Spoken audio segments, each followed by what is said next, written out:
Good morning, everyone, and thank you for joining us today on the last session of this series, which is Section 5, All Things Reclassification. I know this is a hot topic, and we thank you again for joining us this morning. We are here at Imperial County SELPA, broadcasting to you statewide through Zoom. Thank you again for everyone participating and taking time away from your busy schedule as we all come together on this much-needed topic, which is improving outcomes for English learners with disabilities. We ultimately want to say thank you to the California Department of Education, the California Collaborative for Educational Excellence, who are our grant funders for this project. Our Imperial County SELPA is a content lead in our specific area, which is English learners with disabilities. So today is a Zoom webinar format. So just a difference between meetings and webinars is that we can't actually see you, but you can see us. You can engage with us actively, which we hope that you do, via the Q&A and the chat. So do know that, again, you can listen in and chat and engage with us just as you would on a regular Zoom session. So definitely use the chat box to communicate any insights, any aha moments, maybe some reflections that you want to share with not only us, but also those who are participating today. It truly is a community of practice as we share bright spots, information that you utilize in your respective region as we share resources across the state on this much needed topic. The Q&A, of course, is for you to ask those questions and wonderings, and every question is a good question. As educators, we say that all the time, but it really is true. Specifically, as we connect statewide, we want to know what the practices are. How can we elevate best practices across our state of California, again, in assurance that students who are multilingual learners are receiving access and equity, and specifically those students who are multilingual learners with disabilities? How do we ensure that, again, we're providing the utmost service that they need to meet their unique needs, and specifically in today's topic, which is all things reclassification? So we know that you probably have a lot of burning questions as we go in. So we do also ask for your patience because we will absolutely try to get to every question that you have throughout the course of our session today. In the chat box, you'll also see that you have a Padlet to today's session as well as the presentation slides. A little bit about our schedule. We absolutely value your participation and know that Zoom fatigue is real. So we want to ensure that we also give you breaks at 9:30 and then 10:30. We're hoping and anticipating actuality that we'll finish maybe somewhere around noon-ish is what we're hoping and anticipating. But again, based on your questions and answers, again, it may take a little bit longer, but that is our hope and anticipation. Again, the Padlet and the resources are available to you.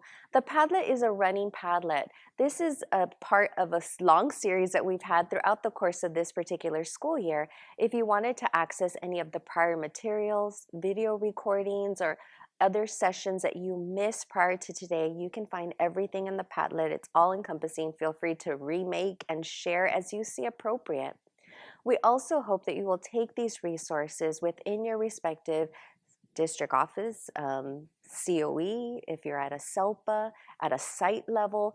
As you share these resources forward, again, we want to make sure that they're as easily accessible to you for your use as you perhaps are in a position of training staff, of orienting staff to resources. Perhaps you're an advocate for students who are multilingual learners at your site as an EL specialist or a coordinator or a special educator, where these resources may assist you with coming together and having active conversations of how we assist and support students who are multilingual learners with disabilities. So also, we want you to tweet and follow. We hope that you will connect with us beyond this session today and that you'll share forward any resources or any reflections that you have. Feel free to tweet throughout this session things that resonate with you. And we always come back to this collective commitment. You'll see their hashtag collective commitment because we are committed to assist you, but we can only do this work collectively.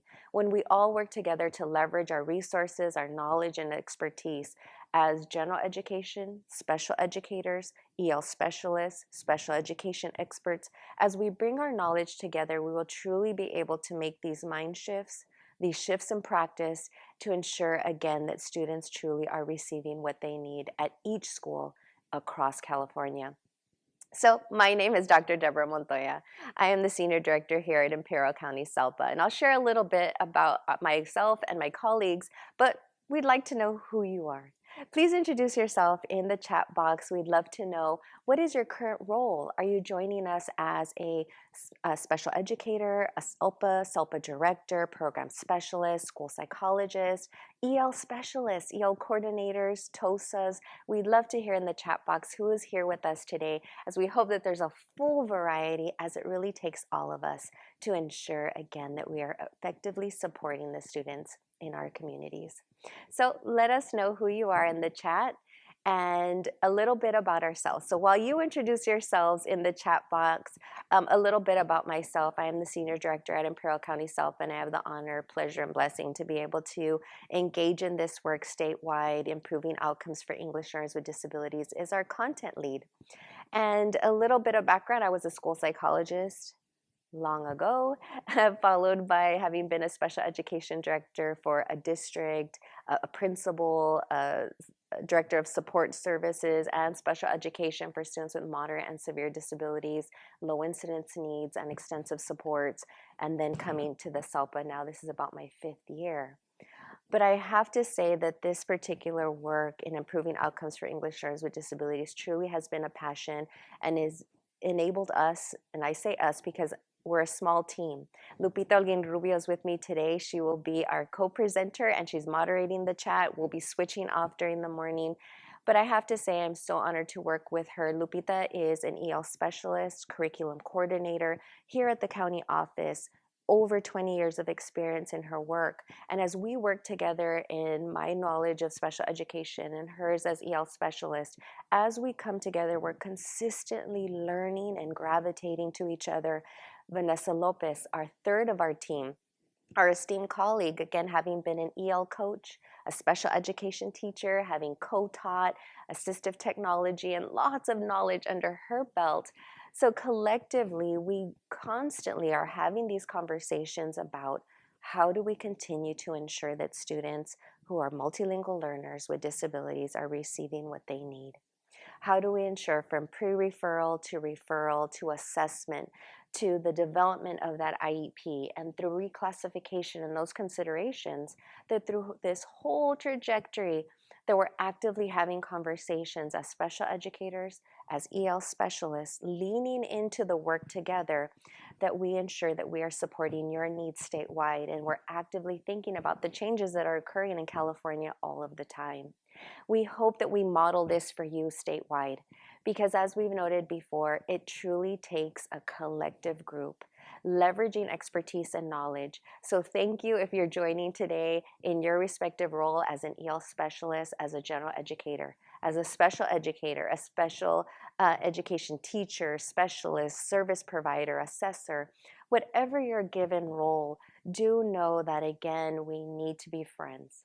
Crossing those silos, bridging those gaps between special education and general education EL specialists is imperative to truly ensure that we're making a difference in our communities.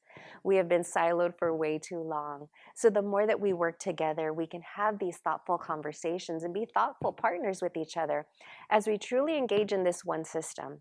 How do we, again, wrap together all of the work that we do?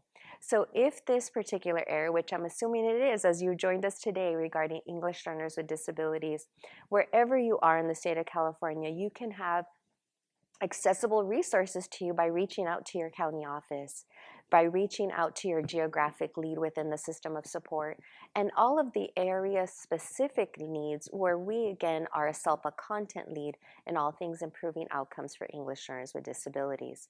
So know that resources are available to you. Reach out, connect with us, and specifically connect there where you are in your region, crossing departments, crossing programs to ensure that we're, again, having active voice of the needs of English learners and students with disabilities. So a little bit about us and the work that we do as connectors, collaborators, and capacity builders.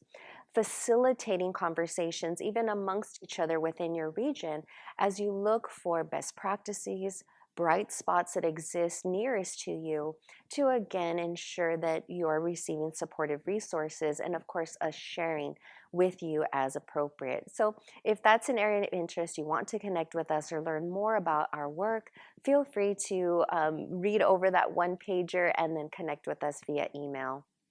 or a phone call. So let's get started with who are English learners with disabilities. And those of you who have attended previous sessions, we always start with this particular information to ground ourselves, to take a stop and pause, to think reflectively about your practices within your respective district, county office, if you're working as a SELPA, together with other districts.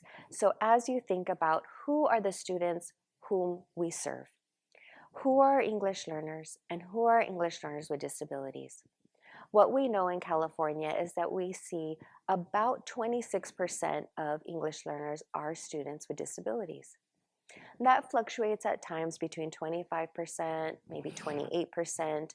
In your respective region, again, school site, district, county office, within your SELPA, thinking and considering what are your percentages? What does that look like? How many English learners do you serve? Whom are your students who are English learners with disabilities? Have you disaggregated that data? Perhaps that's your next step as you work through systems improvement and wanting to identify again, how am I leveraging supports and ensuring that I'm meeting the unique needs of my students? For all intents and purposes, as we move through this session and we discuss English learners with disabilities, or we say dually identified students, or multilingual learners with disabilities, again, as we use these terms interchangeably, we want to ensure that we truly are speaking to students about students who are English learners, who have been assessed, they are noted as English learners, and students who have undergone valid and reliable assessment practices for which they have a disability within any one or more of the given 13 disability categories of the Individuals with Disabilities Education Act. So do know that we often do change in the terms, but again, we're coming to, again, students who are dually identified English learners with disabilities. Please note that throughout our guiding document is the California Practitioner's Guide for Educating English Learners with Disabilities. This foundational resource brought to you by a CDE and multiple experts in the field who came together to develop this guide to help us all come to a place of a foundation, a foundational tool that we can all work from, that we can all gravitate to, and again ensure that we are utilizing and understanding the state and federal mandates, again as they apply to the needs of English learners and English learners with disabilities. Nevertheless, Lupita and I during the session today will be sharing with you our own expertise, our own knowledge and support that we've provided in the field as well. Always refer back to your district policies. We're going to encourage you throughout today's session to reflect back to your EL master plan. Specifically, as we discuss reclassification, it will be important to be also reflective of what is in our EL master plan. Might we need to revisit that EL master plan and engage our stakeholders to then again determine, do we need to perhaps revisit, refine, revise, as again we think of the needs of our English learners with disabilities in relation to all things reclassification. So all things reclassification are in Chapter 9. So we will live in Chapter 9 today, providing you resources and information as it relates again to all things reclassification. If this particular chapter is where you need to get started in your respective district, COE region, maybe your capacity is training others and supporting others, you could go directly to reclassification. On our website, you'll find each chapter specifically separated so that you can access it as quickly as possible. So reclassification from EL status in specific to students with disabilities. So in this chapter, we hope to give you resources that will help you determine and apply, are English learners being reclassified at what rate? Is the criteria that you're using in accordance with the state mandates and requirements? When we take into consideration English learners with disabilities, are we providing every avenue to fully consider, is reclassification appropriate or inappropriate? What do our policies currently say? And perhaps where we might find challenges, differences between our actual policy and our practice. Because sometimes we find that there might be a disconnect there from our policy to practice. In as much as we want to engage on how does the process actually play out at the school site level? As we consider our decision-making processes, who's at the table? When the child has an active IEP, how do we consistently take that IEP into consideration, as there's much information there that can help guide our decision-making process towards reclassification. And utmost, acknowledging that it's not a race to reclassify.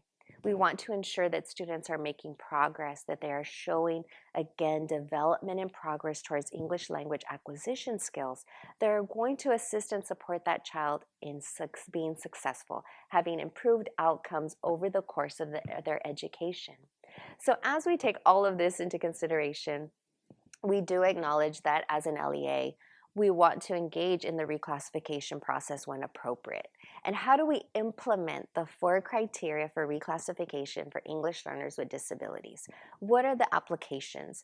We're going to spend quite a bit of time as we discuss criterion 1, the use of the ELPAC information, and we use again that information as well as additional resource and guidance that your teams can utilize in making these important decisions, whether to reclassify or not.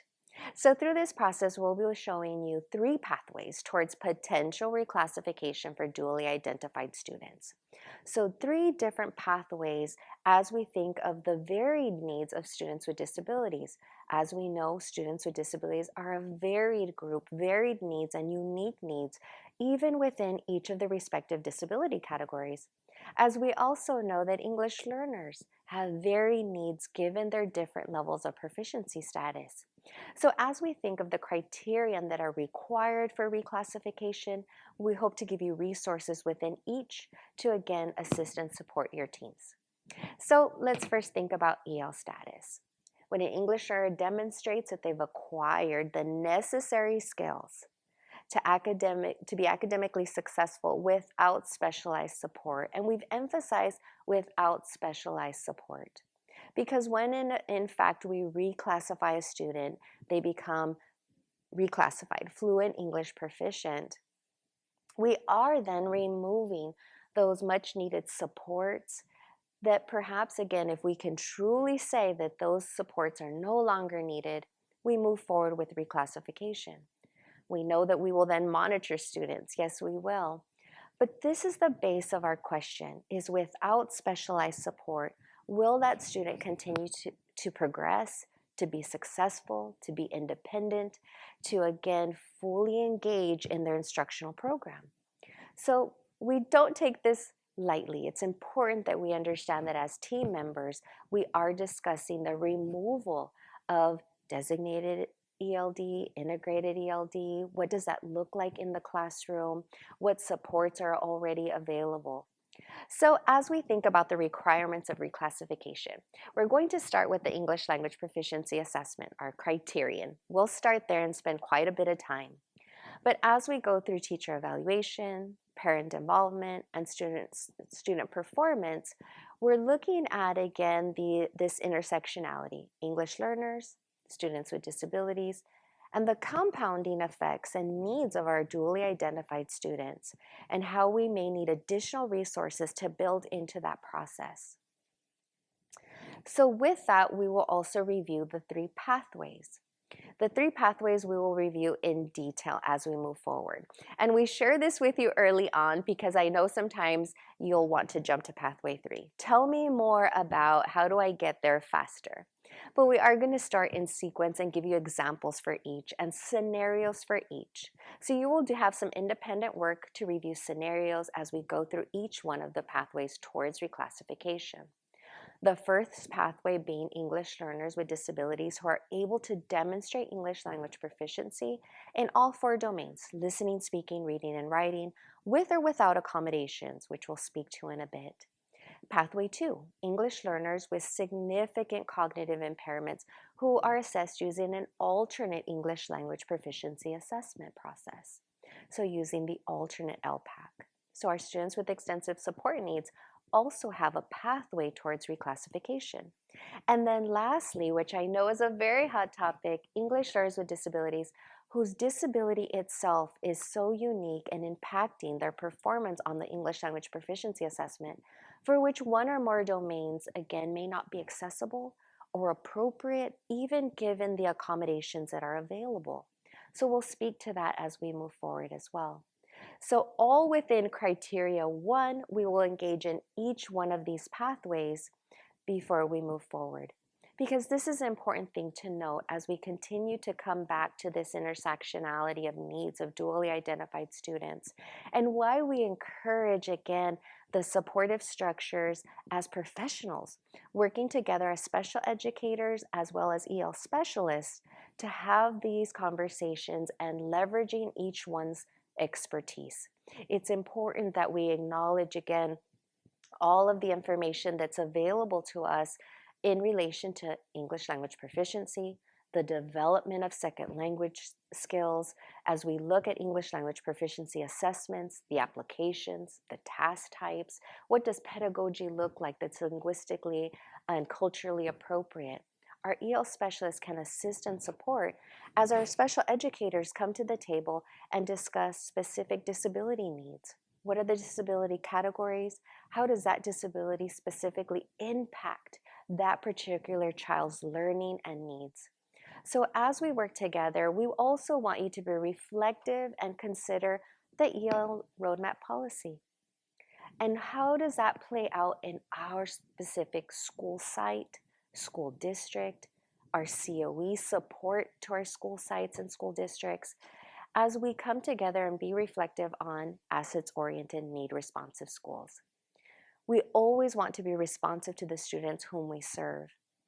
And it may be that reclassification is the right consideration for a student, and it may not be.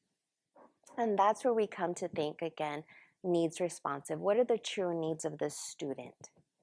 That we ensure we provide the adequate level of support that they need at the right time for the right student. And again, as we think about the intellectual quality, as we think about supportive structures, again, both needs. Because what we do know is that what is core? Comprehensive ELD. Core for English learners. So as a student with a disability, again, your percentage may be 26%, it may be more, it may be slightly less, but for every dually identified student, we want to ensure that they retain core always, their comprehensive ELD services, and we provide those supports as it results as a need from their disability.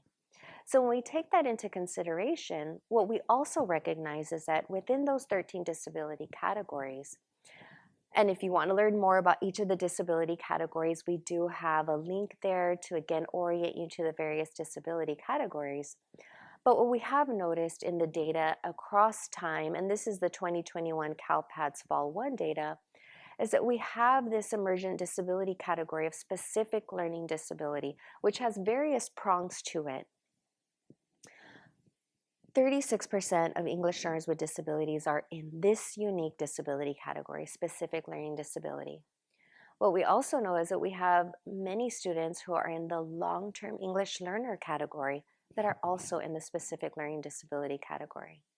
So as we consider the varied needs of our students, it's important to know what is the child's disability category, what are the impacts of that unique child's disability category on their learning. Engaging with your school psychologist, maybe your speech pathologist, your assessment team of assessors to truly identify what is that child's disability.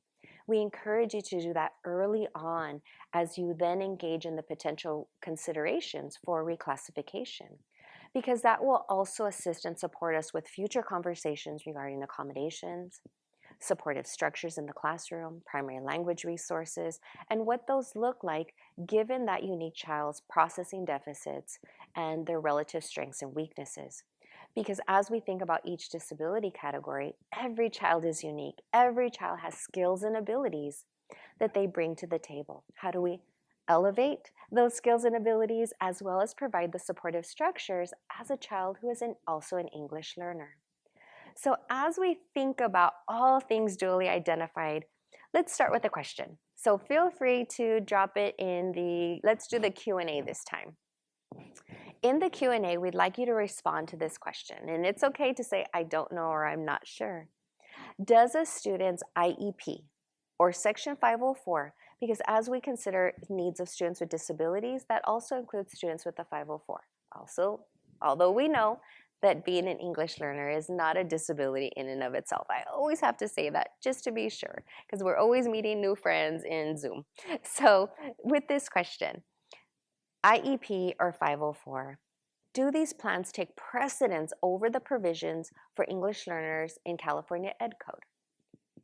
So does the IEP or the 504 take precedence over EL Ed Code in California? Yes, no, maybe so, not sure. Go ahead and drop it in the Q&A. We'd love to hear from you. Let's give it about a minute running time to hear your responses.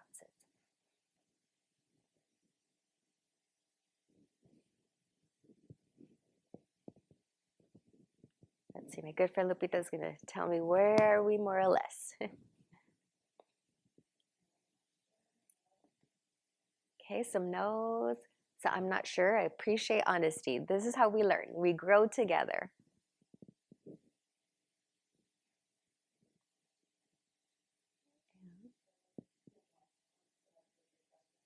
Is it a trick question? No, it's not a trick question.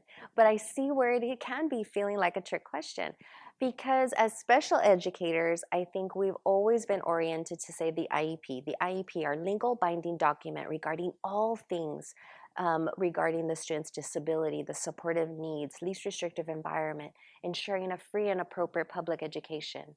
This is one of those places where the IEP, yes, as important as it is, reclassification in and of itself is a general education process.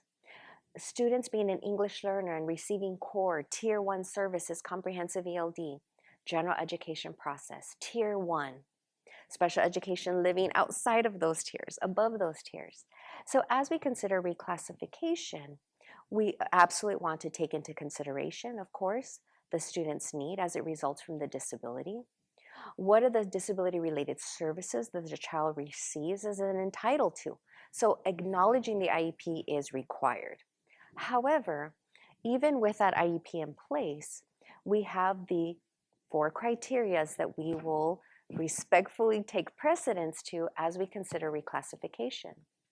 In your respective COE, district, school site, many times you will have the reclassification process along with the IEP, or perhaps separate but including IEP team members. And that's the important piece there, that we understand that both are equally important for students who are dually identified, that each gives insight and information regarding the rights and the needs of English learners and services that English learners are entitled to, as well as the supports and services that students with disabilities are entitled to.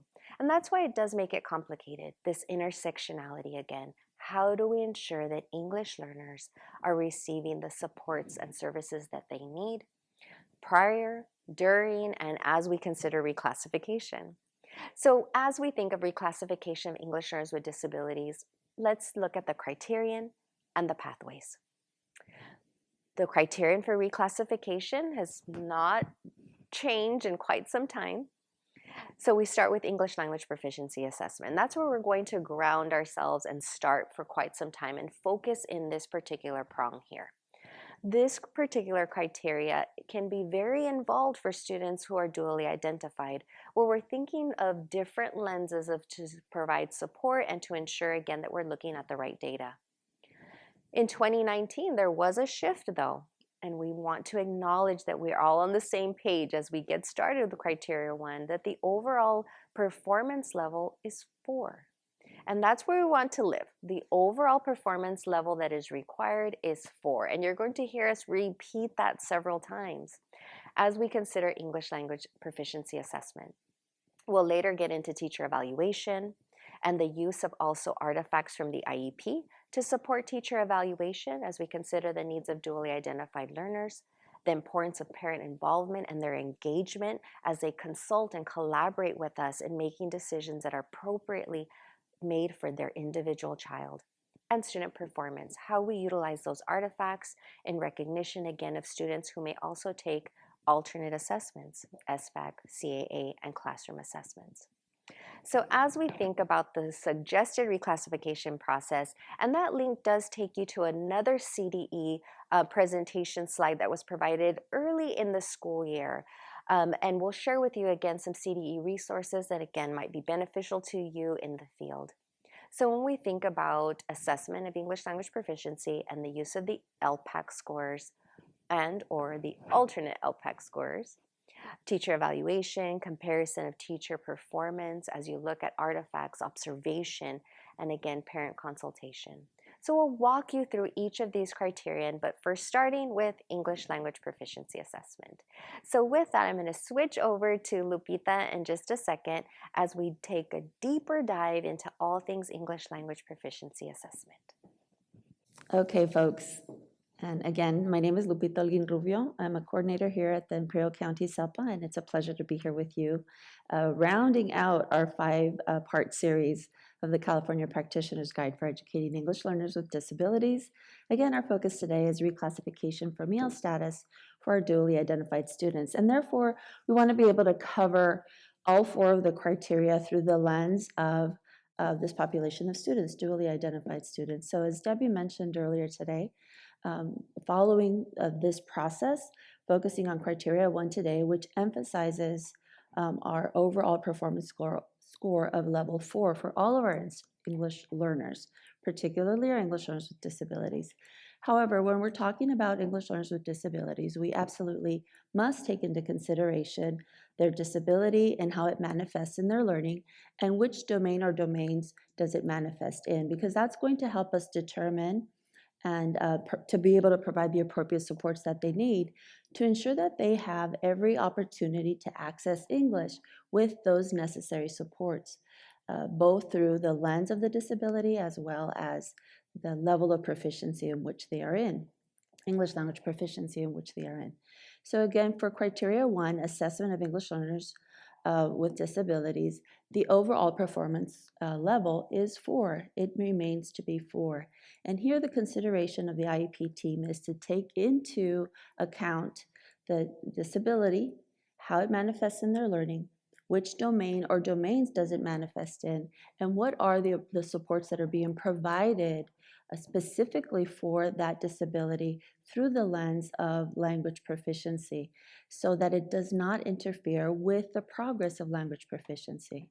So again, that second bullet on the slide that you see here, I want to reiterate that for some dually identified English learners who may need some specific considerations on this criteria, once all necessary and specific supports that are based on the student's unique need or disability and the specialized education services have been exhausted. So we as an IEP team, as a member of the team, as teachers supporting English learners with disabilities, whether you're a special education teacher, a language proficiency teacher, or the case manager, we all need to come together and take a look at the students' progress and the types of supports that are being provided to ensure that progress is being made in language proficiency. So the way that we approach this presentation and the way that this resource is guiding us in really being thoughtful and comprehensive about how we move forward in identifying students who are dually identified English learners with disabilities who perhaps may be eligible for reclassification is through the lens of these 3 pathways. We're going to walk you through criterion 1, taking a look at criterion 1 through each one of these pathways. So we're going to start with, a question. And again, drop in the chat your response. Is reclassification the responsibility of the IEP team for English learners with disabilities? So we've got a mixed, okay, we have a mixed bag, and we have somebody who indicated it's a combined effort. So is reclassification the responsibility of the IEP team for English learners with disabilities? So I'm going to read the response. I know that you can read it, but I think it's important for us to establish this common understanding as we move forward, looking specifically at criteria 1, ELPAC level 4, for English learners with disabilities through one of the three pathways that is recommended, identified in this resource.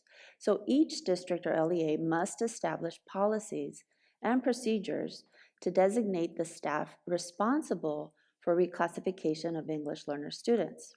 While the IEP team may be the most appropriate group of professionals to make reclassification decisions for English learner students with disabilities, it is important to note that English learner specialists with specialized knowledge on second language acquisition should be present when reclassification decisions are made.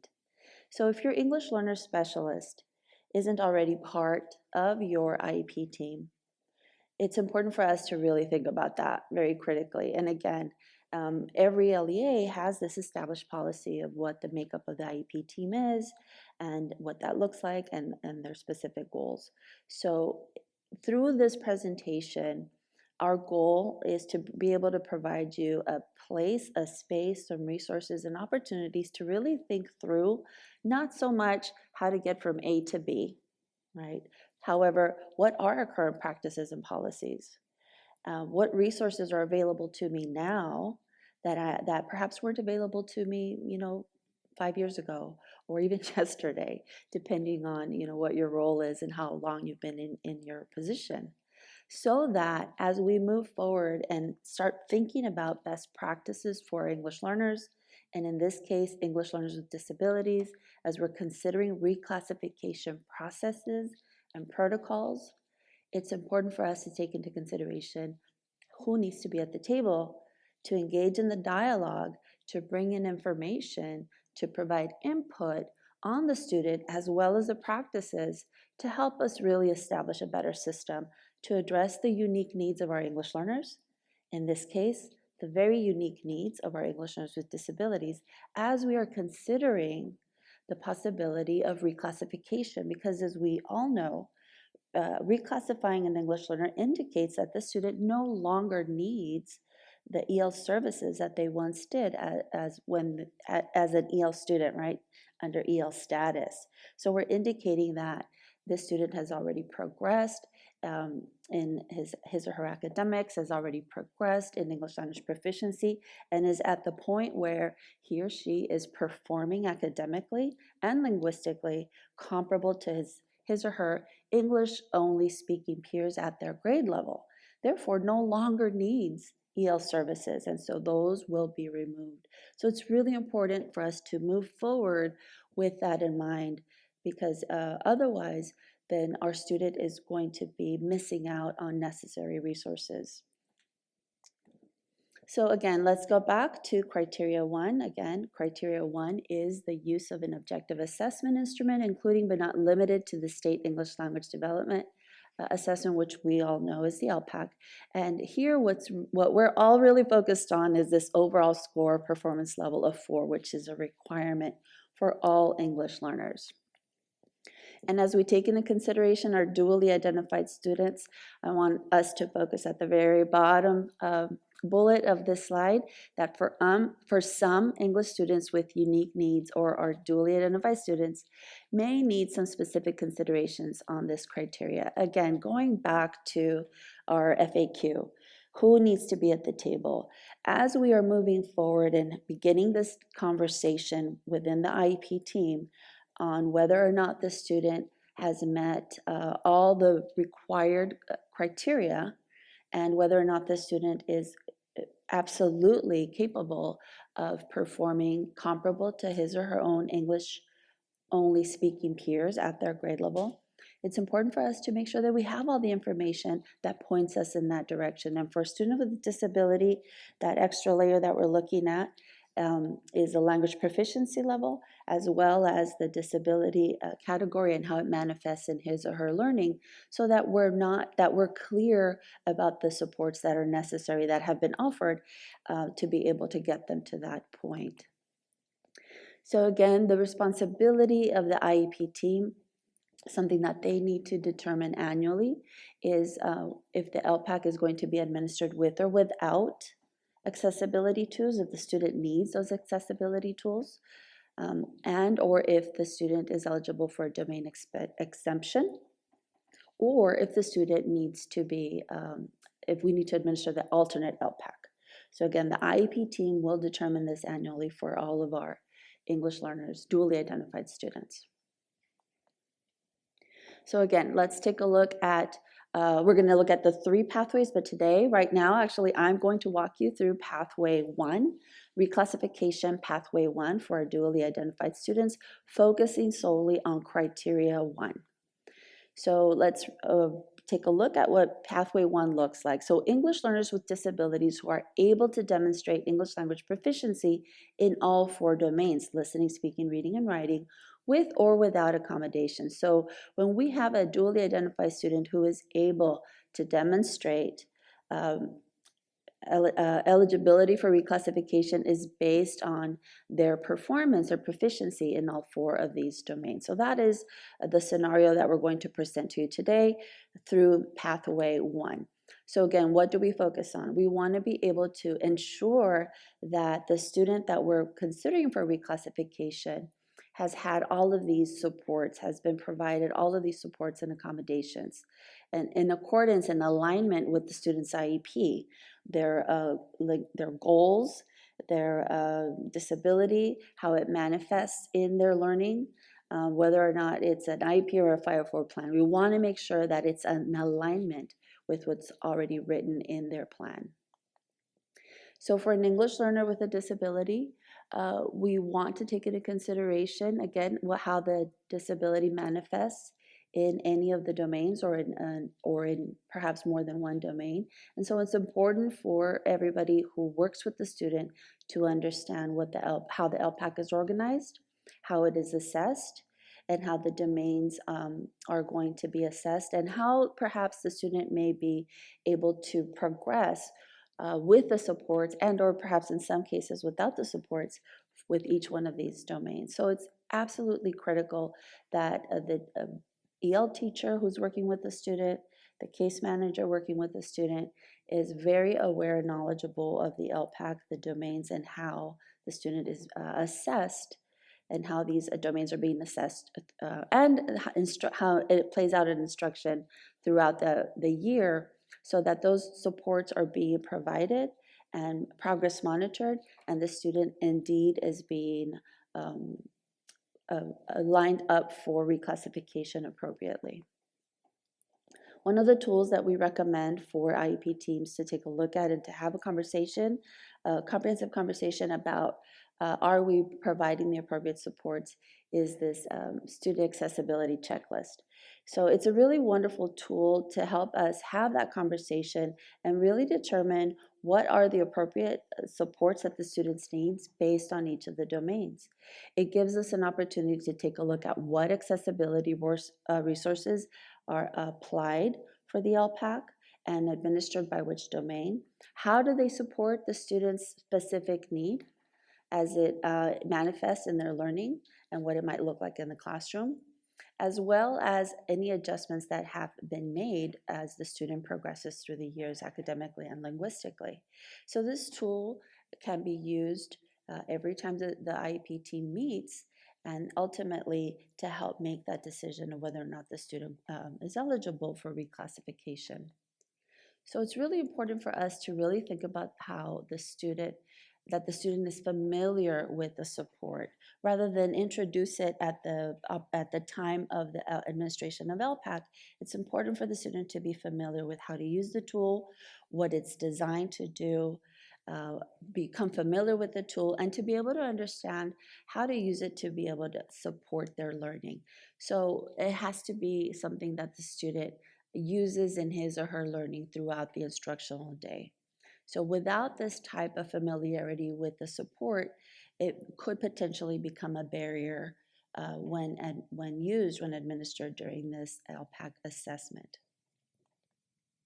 So coming back to our accessibility checklist, it's important for the IEP team to, again, become familiar with the different types of supports as they are organized by domain, in the case that the student may need some additional supports in a specific domain and perhaps not in another.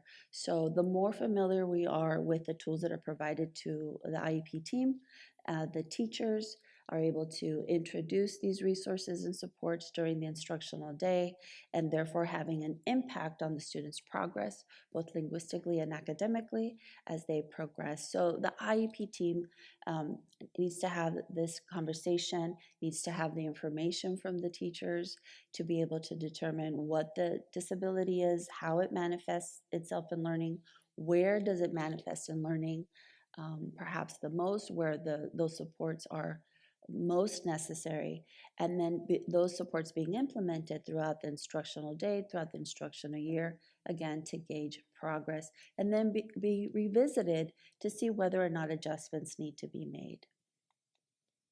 So we're going to spend some time now taking a look at a student scenario within the context of Pathway 1, again, focusing on Criteria 1. So in order to do that, we've prepared some resources for you that you can find in the Padlet.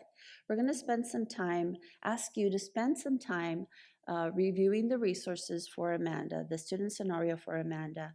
And Amanda is a student who is being considered for reclassification, and she falls under, meets all the qualifications to be reclassified, potentially be reclassified for Pathway 1. So you have in your Padlet another Padlet that has all of the resources for Amanda, right? And so we're going to give you what we call the gift of time here with us today. And because we're such a large group, we can't put you in smaller groups and breakout rooms, but we are going to give you some time to do some self-reflecting and dig into these resources. So I'm looking at the time right now, and we are scheduled for a break. So why don't we do this? Why don't we start exploring the Padlet?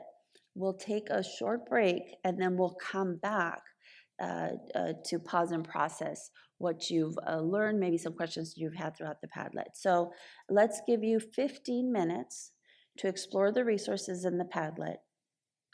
You have in the Padlet some reflection questions that are going to guide you through how to engage with the student scenario, in other words, Pathway 1.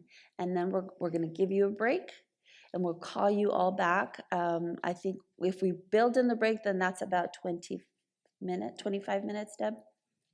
So we'll come back in 25 minutes, which will give you time to dig into the Padlet, give you a little brain break, and then we'll reconvene and do some pause and process.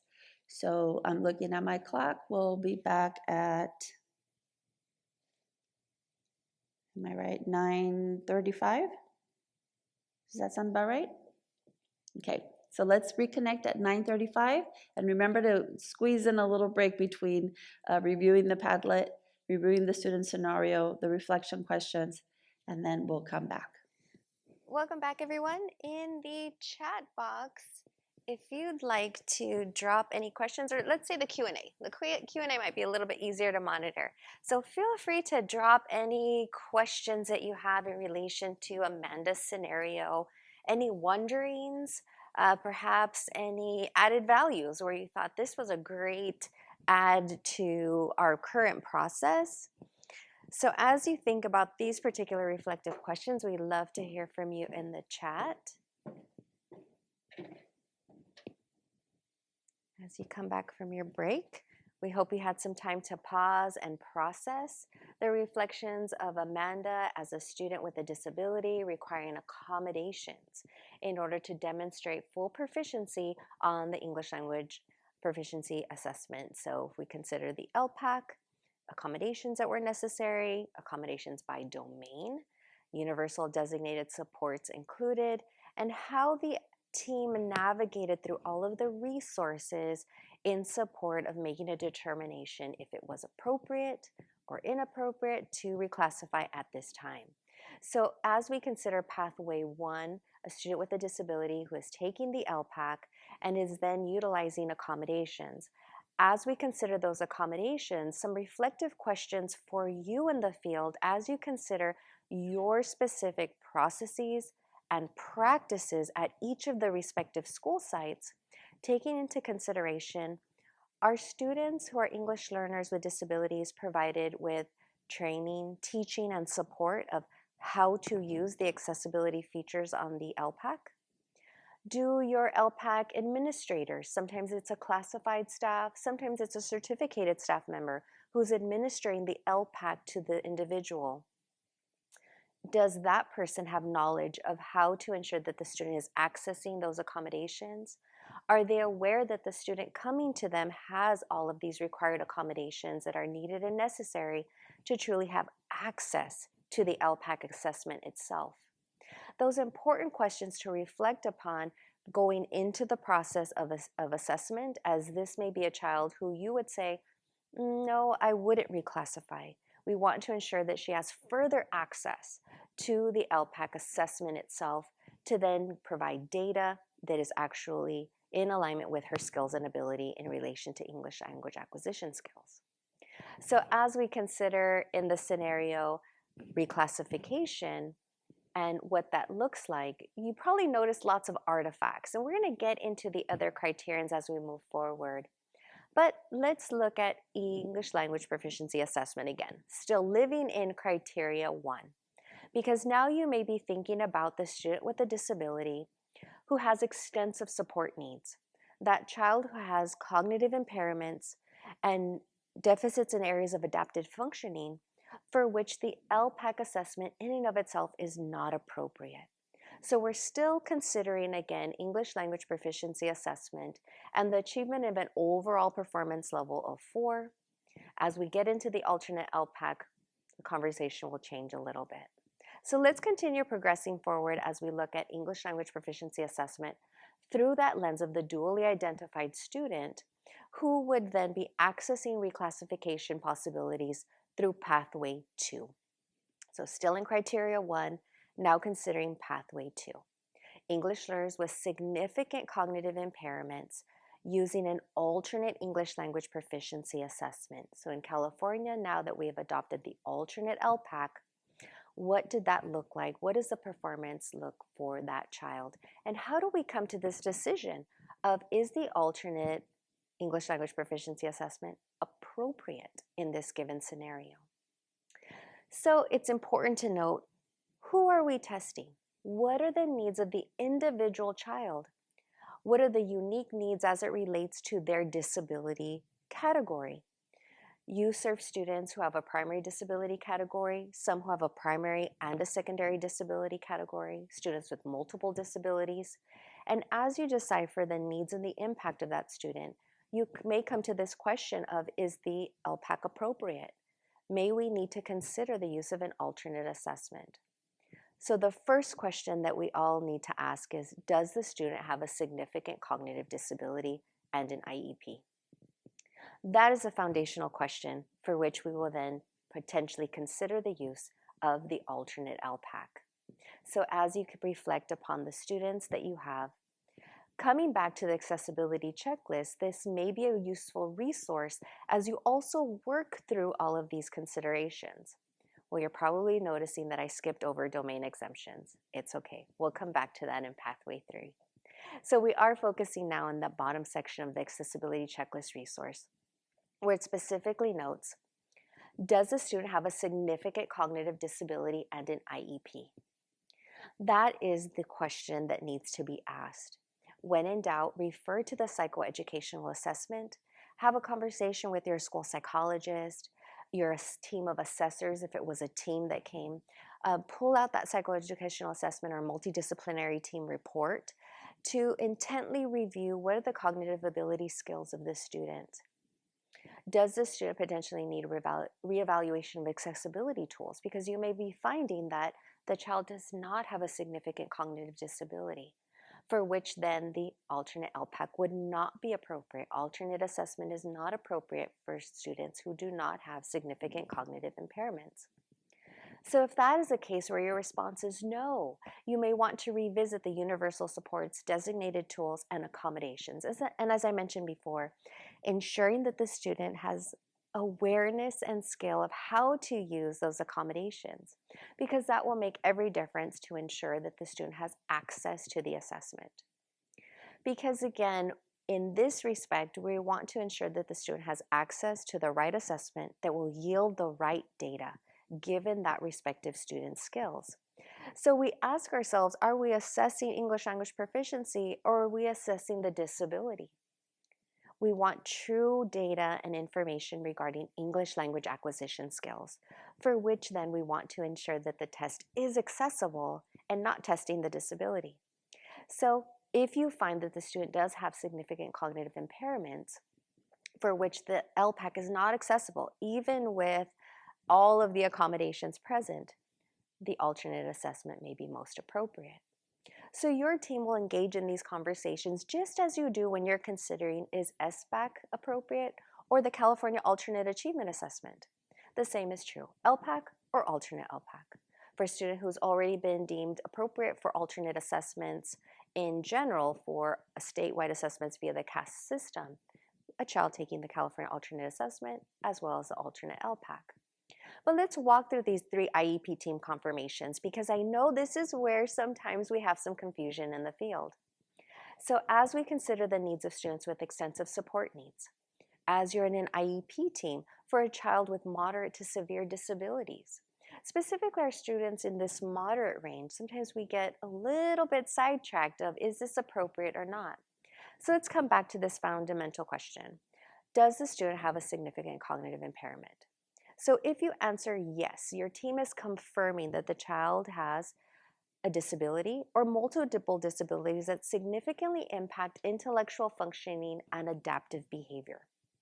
Adaptive behavior for a person to live independently, active daily living skills, functional skills, if you will, is part of that assessment and part of that evaluative tool that we want to review and determine, are there again depressed scores in both of these areas, cognitive impairment deficits and deficits in functioning. So as we consider this question, that's not to say, because I know my assessors are automatically thinking, well, that sounds a lot like the definition of a primary disability of intellectual disability or a secondary disability of intellectual disability. The consideration that the IEP team makes is not disability specific, but rather identifying, does the child have a significant cognitive disability as well as adaptive behavior deficits? Adaptive behavior.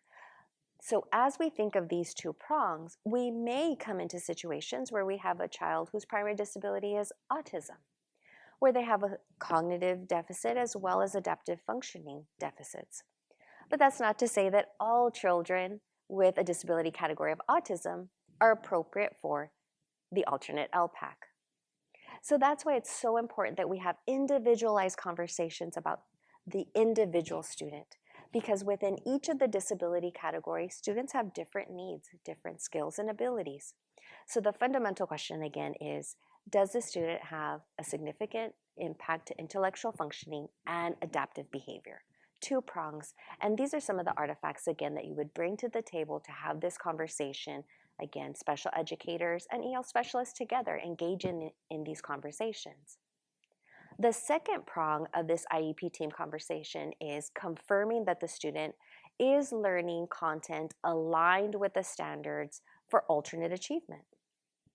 So when we look at instruction and what that looks like in the classroom, the curriculum, the assessments, the tools that are being utilized, is this a child participating in a functional skills curriculum?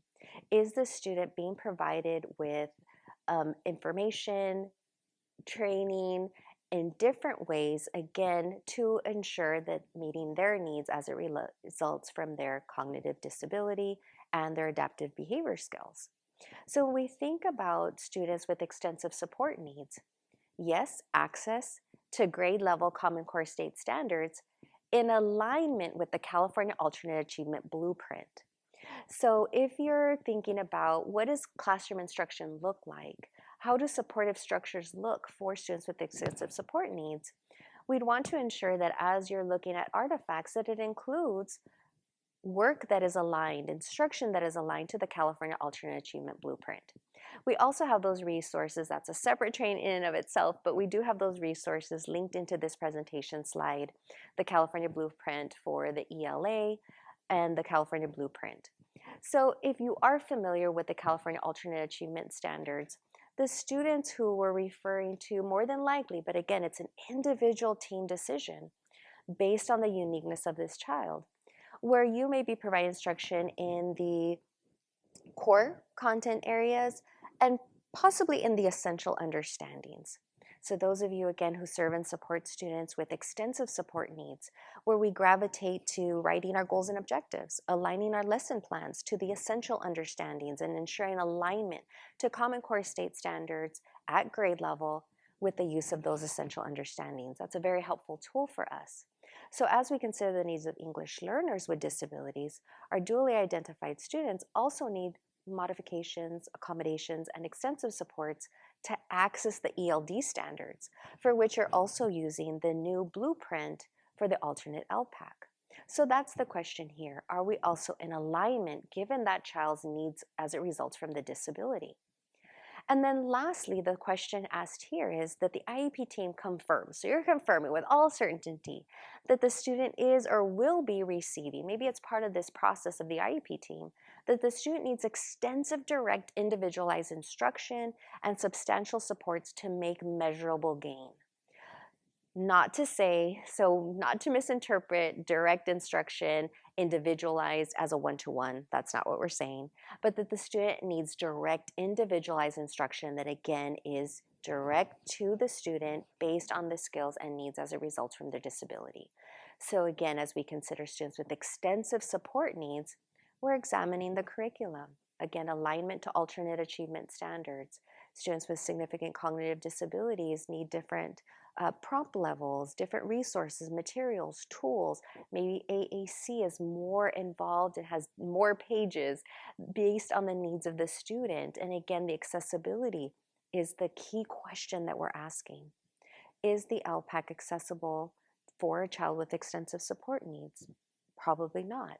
So as we answer each of these three questions, if we say yes to all three questions, then we know that the alternate ELPAC is the most appropriate tool for assessing English language proficiency.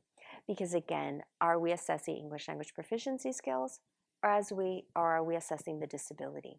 So for students with significant cognitive disabilities and deficits in adaptive behavior skills, we know that the alternate ELPAC is most appropriate for determining their level and progress towards English language proficiency. So we want to share this information. It may be new to you today joining. This information has been out since this past year, I would say.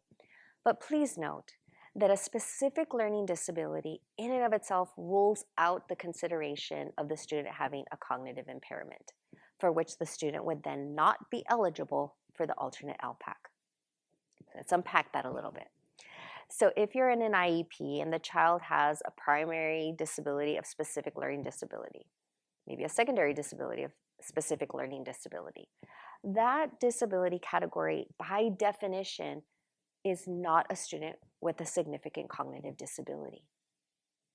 So for those of us who are assessors and again know all the criteria for specific learning disability, or you want to learn more about the criteria to be eligible under California Ed Code for specific learning disability, I highly encourage you to connect with your school psychologist, with your IEP team members, so that you're all knowingly informed going into the IEP or as you make eligibility determinations that a specific learning disability is not a student with a cognitive disability.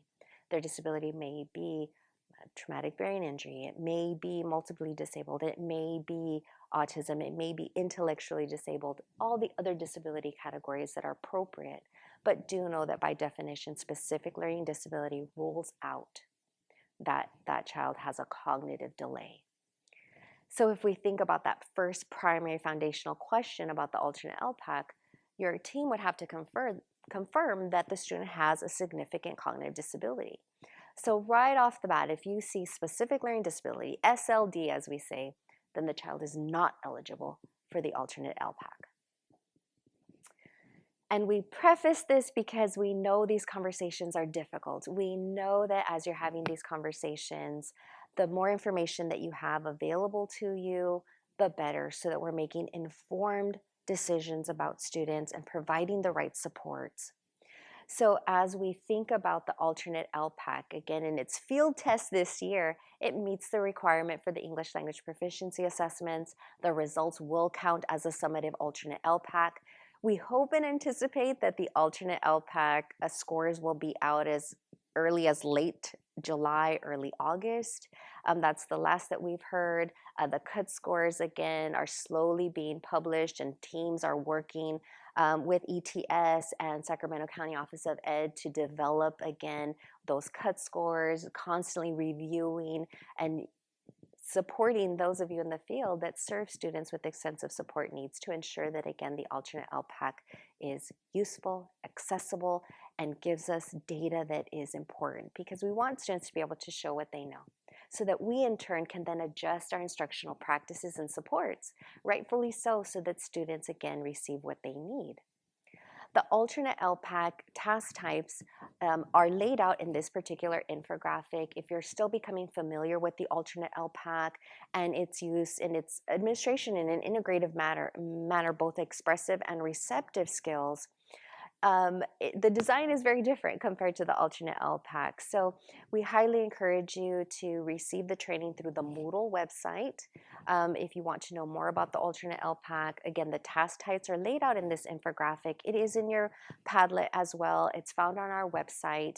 That might help you have these consistent conversations about how do we ensure that instructional practices, again, are supportive of students, that we understand the alternate ELPAC task types as we give students access to, again, the ELD standards, the supports, the primary language resources, given their extensive support needs. So the alignment there, and assuring that alignment so that students can make progress in relation to English language acquisition, proficiency status, as well as needs as it results from their disability. So when you review the alternate ELPAC task types, again, it may help you shape and inform your instruction. Because, maybe I shouldn't say this aloud, but it's not all about reclass, but truly about assisting our students with making progress, with assisting and supporting them with being as independent as they possibly can, given their respective disability and their English language acquisition needs. So as we demonstrate progress and growth, I think that's so important. Growth and performance of our students, having them be successful. Because reclassification, again, is that removal of all these specialized supports that exist and are rightfully afforded to English learners in Tier 1, their comprehensive ELD supports. So as we take this into consideration, you may have lots of questions regarding the alternate ELPAC. Perhaps you didn't have students this school year that were eligible for the alternate ELPAC. Maybe you're just curious. Tracy Albee and Brittany Baus are great resources at the California Department of Education. Reach out to them. They're always so willing, so knowledgeable about providing questions and technical assistance across California. We do have a brief high-level overview of the alternate ELPAC. Again, if that's your starting point, they gave a great scenario and a quick overview to the state SELPA team. So if you want to review that, reach out to your state SELPA group, your SELPA director, your county office special education director, maybe some SECO members, special educator of county offices. They, again, work together in assuring that students with extensive support needs receive the resources and supports they need. Oh, I'm not going to play the video, but there we go. So assessment and accessibility. When we think about all dually identified students, first and foremost, accessibility will be at the forefront of our mind. Was the assessment accessible? We can't say that enough, because the ELPAC in and of itself may not be accessible, for which then we're assessing disability. We're not going to get scores that are truly informing our practice, for which then we may need to consider the alternate ELPAC. So just to be clear, if your district was continuing to use a locally determined assessment of English proficiency and alternate, like the VCALPS, or maybe you're using the SANDY, something along those lines, we're hoping that you shifted already, that all of your students were assessed with the alternate ELPAC. We hope that the initial alternate ELPAC will also be in the field by maybe early fall, so that, again, we're not using locally determined assessments, but that we're all using an assessment, again, that is a standardized tool, that it's valid and reliable for use in the field.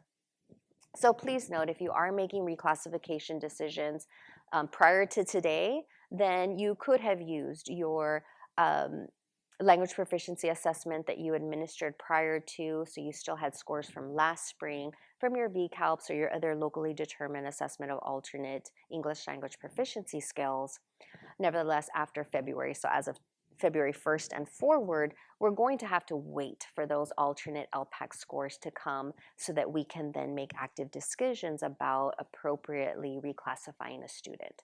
So right now we are in this space where we're waiting, holding, and seeing, and also acknowledging that although criterion 1 of English language proficiency says overall 4, for our students who took the alternate ELPAC, the overall is actually 3, because 3 is a demonstration of fluent English proficiency.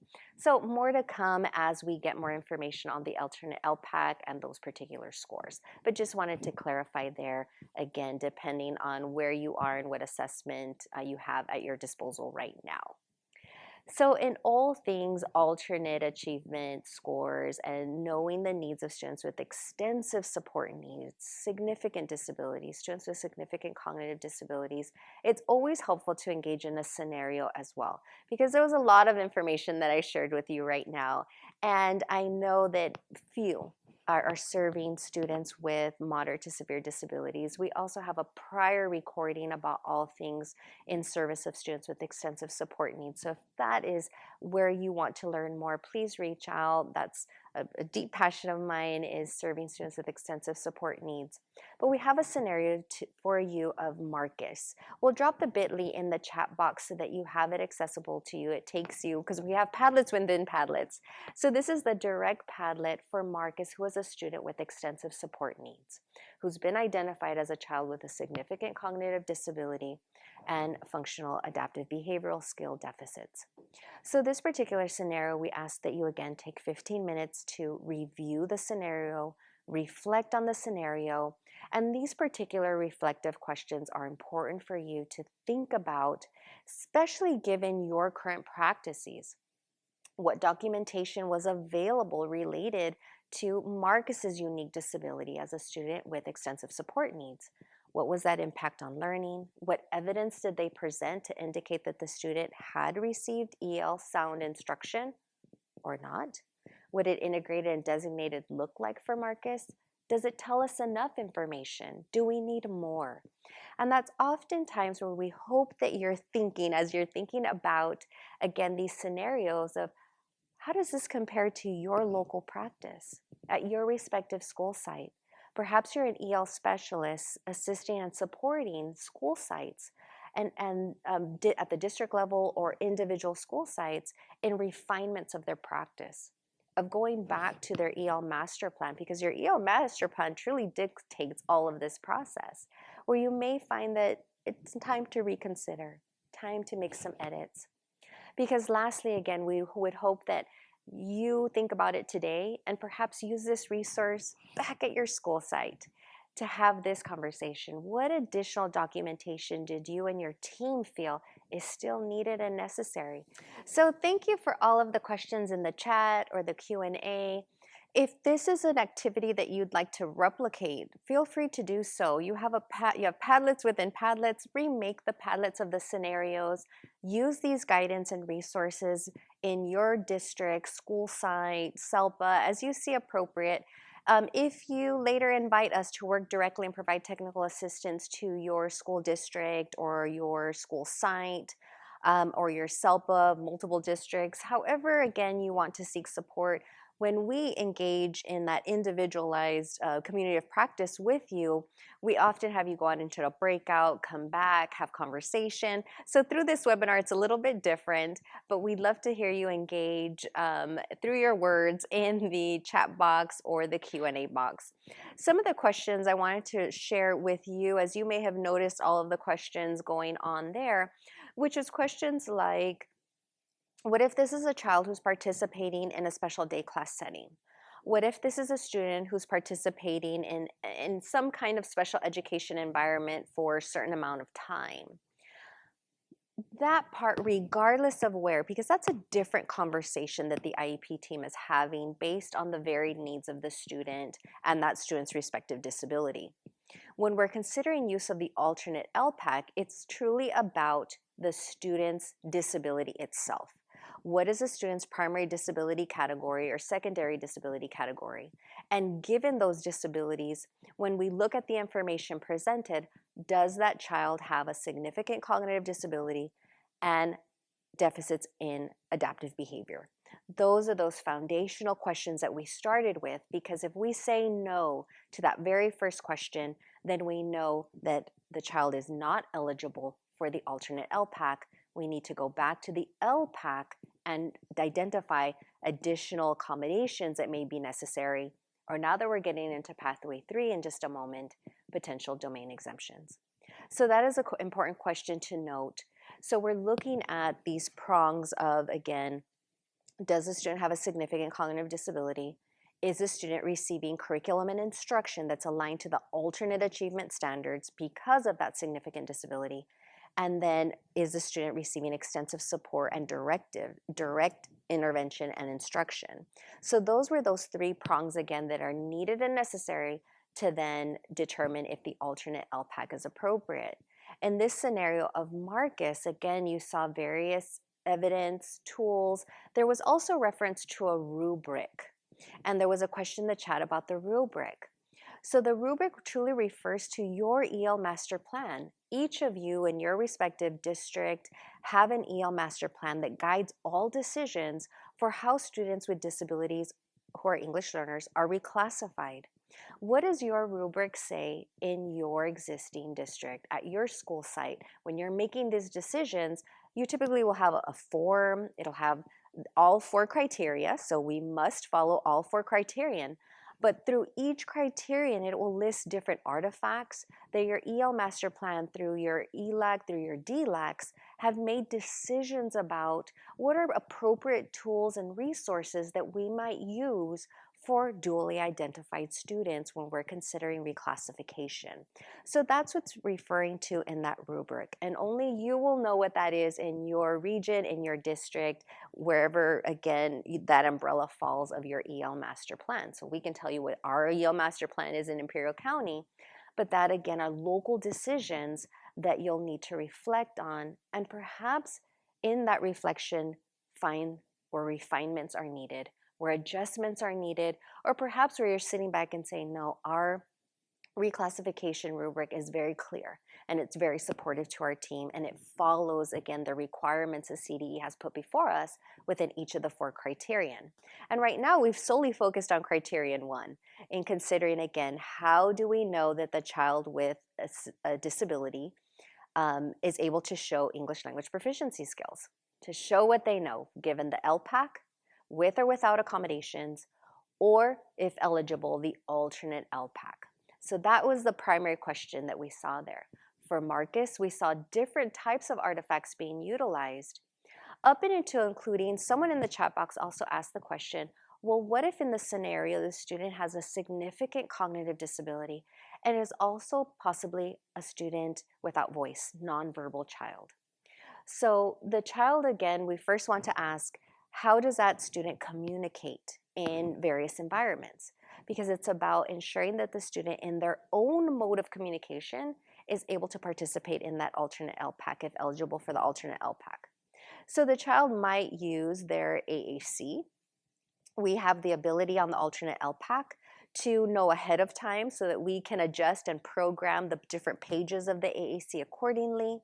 It also gives students opportunities to point or show given objects, given pictures, whatever their modality is. So if it's a child with object permanence, we're going to want to have all of those objects ready to go. If the student actively uses pictures, real pictures, or the pictures provided, again, real pictures are utilized in the alternate ELPAC, which is great. So again, we're hoping that the alternate ELPAC truly is accessible to a broader array of students with extensive support needs. And we'll know more as you engage in the use of the alternate ELPAC. So the things that we didn't have available to us using our locally determined assessments, and we were all doing something different, is really what it was. And we weren't standardized together. So as the alternate ELPAC continues to be reviewed, revised, edited, in future years and administrations, again, we hope to get it to a place where it truly assists us when better understanding the skills and ability in English language acquisition of our students with extensive support needs. So now let's move forward and away from Marcus. You pause and process, and I hope you're still adding any kind of questions, wonderings, maybe reflections in the chat box as we move forward. So let's go now to pathway 3, still in criterion 1, demonstration of English language proficiency. In criterion 1, now we're looking at how students perform on the alternate LPAC. We talked about the LPAC a little bit, but now we're going to circle back to the administration of the LPAC for dually identified students in this third pathway. In the third pathway, we have students who are English learners who are not eligible for the alternate LPAC, who need additional supports through the LPAC, but for perhaps there are no appropriate accommodations, given all the vast accommodations that are available on the LPAC, that even so, with those accommodations, their disability impacts where they're not able to access a domain or multiple domains. So again, student is not eligible for the alternate LPAC. They do not have a significant cognitive disability, but the LPAC in and of itself is not accessible whether given a domain or multiple domains. What do we do in that scenario? And many of you might find yourself in that scenario given the information that I just shared. So now you're sitting back and you're thinking, this is a student perhaps with a specific learning disability who is not eligible for the alternate LPAC because by definition, a student with a specific learning disability does not have a cognitive impairment. So the student needs additional accommodations. Well, you may also be considering, well, we've tried appropriate accommodations. Perhaps as a result of this session, you're wanting to hold an IEP amendment to further explore the accommodations that are available given the child's unique needs as a result from the disability. The student may have had a change in their condition, a change in other factors that also impact the disability, where IEP teams need to come together, again with support of your EL specialist, to actively have those conversations of how the student is accessing everyday curriculum and instruction, and assessments, both formative and summative, to also include the LPAC. And this is where perhaps, based on that student's unique disability, you may consider domain exemptions. Prior to domain exemptions, you've already considered the top half of that accessibility checklist. And we come back to this resource because it's very useful so that we have IEP team conversations that take us through this thought process of, is the assessment truly accessible? Have we ensured that the student is aware of the accessibility tools available? And is the test administrator aware that that child needs those accessibility tools?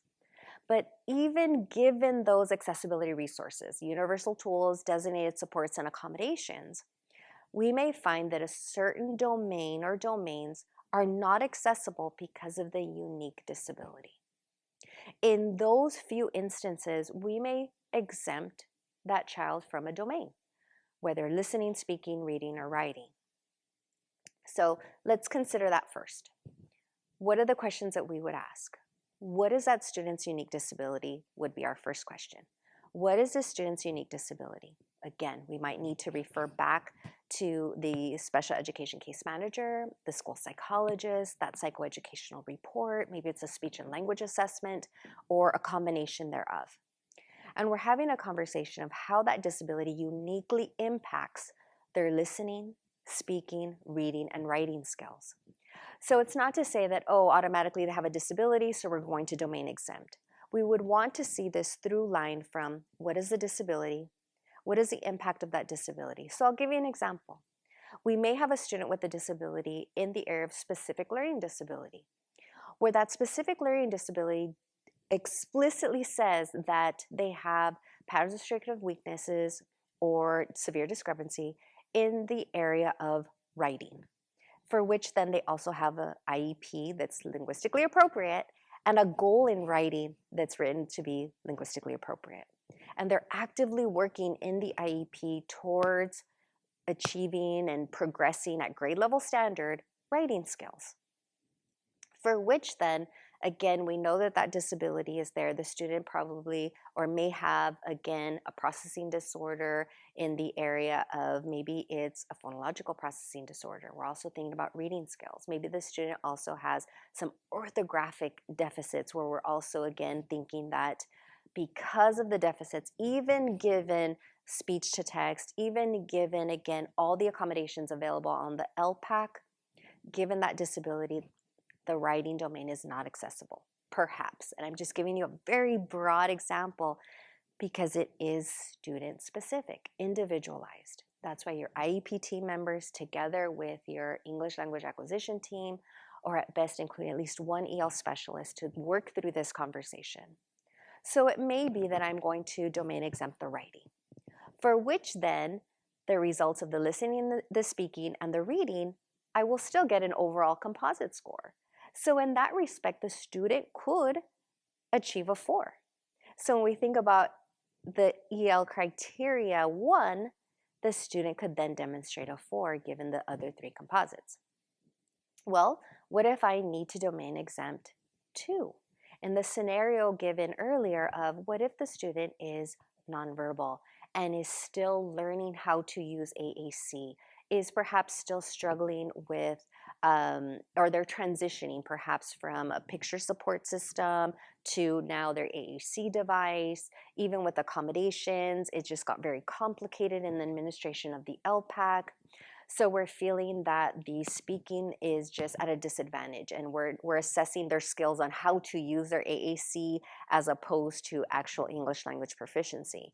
And there are other needs of this disability, and perhaps we decided that speaking and writing needs to be omitted. Perhaps taking into consideration the individual disability. So this is a very unique conversation that you'll be very judicious given that student's disability in determining, is a domain exemption the next step? Because we've exhausted and we can affirm, we can attest that yes, the student exhausted all of the accommodations, or there are no accommodations given that student's disability that will enable them to have access. And it's not an easy decision. It's not an easy conversation, but we also want to highlight this yellow box that you see there. For an overall score to be generated, because that's what we want valid data that helps us make decisions. So in order to get an overall, we want to ensure that we're not overly exempting. So we can only exempt one domain from the oral language score, so listening or speaking, and one from the written language, reading or writing.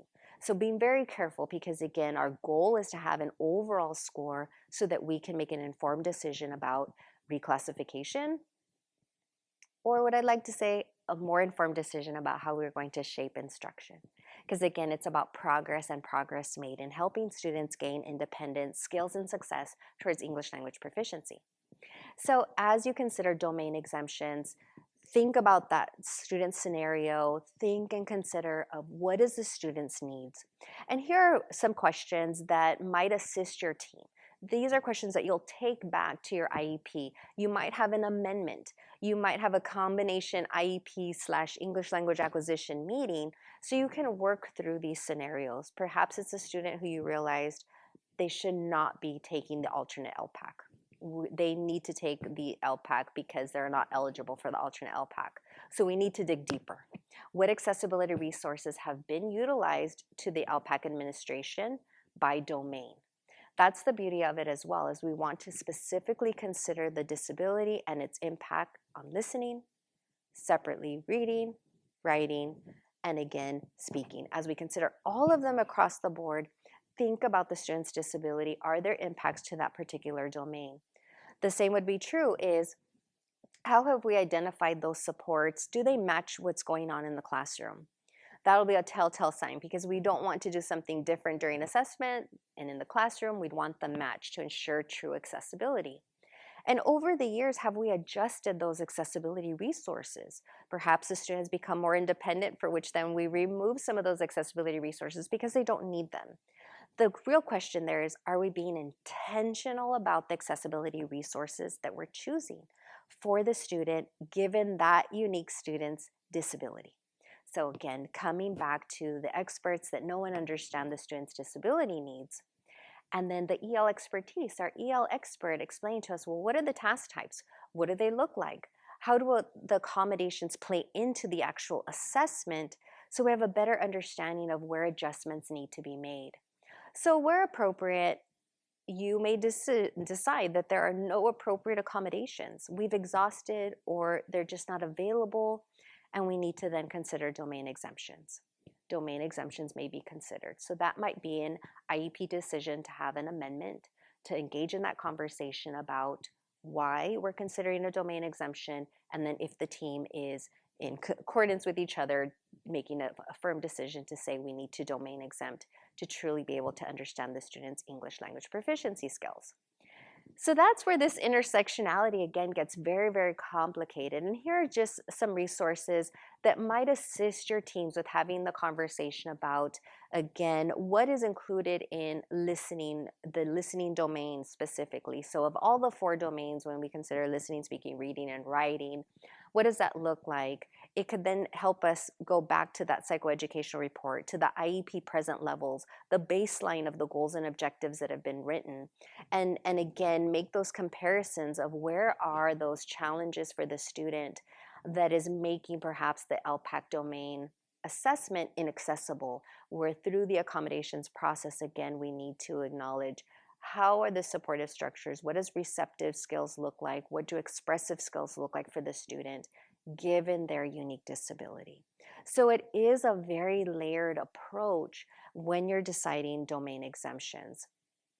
We do have a Padlet with all things CASP. So if that's your wheelhouse and you want to dig deeper into everything, accommodations and what's available, what are the supportive tools, what does it look like in TOMS, CDE, ETS, ELPAC, they all have videos also of what those accommodations look like. It may help your teams just have a more informed understanding as you get into these conversations of should we or should we not domain exempt, and how we're making the decisions about utilizing accessibility tools and resources. So that's another Padlet within a Padlet that might be helpful, because we know that this intersectionality, again, has compounding effects. And we continue to encourage your EL specialist and your special educators to work together. Doing this work alone can be very challenging. We may be very versed in disability needs, disability awareness, how that disability impacts learning for that individual child. But we may need, again, additional information regarding English language proficiency, ELD standards, how the ELD standards, what does it look like for the student in the classroom? How's the student engaged?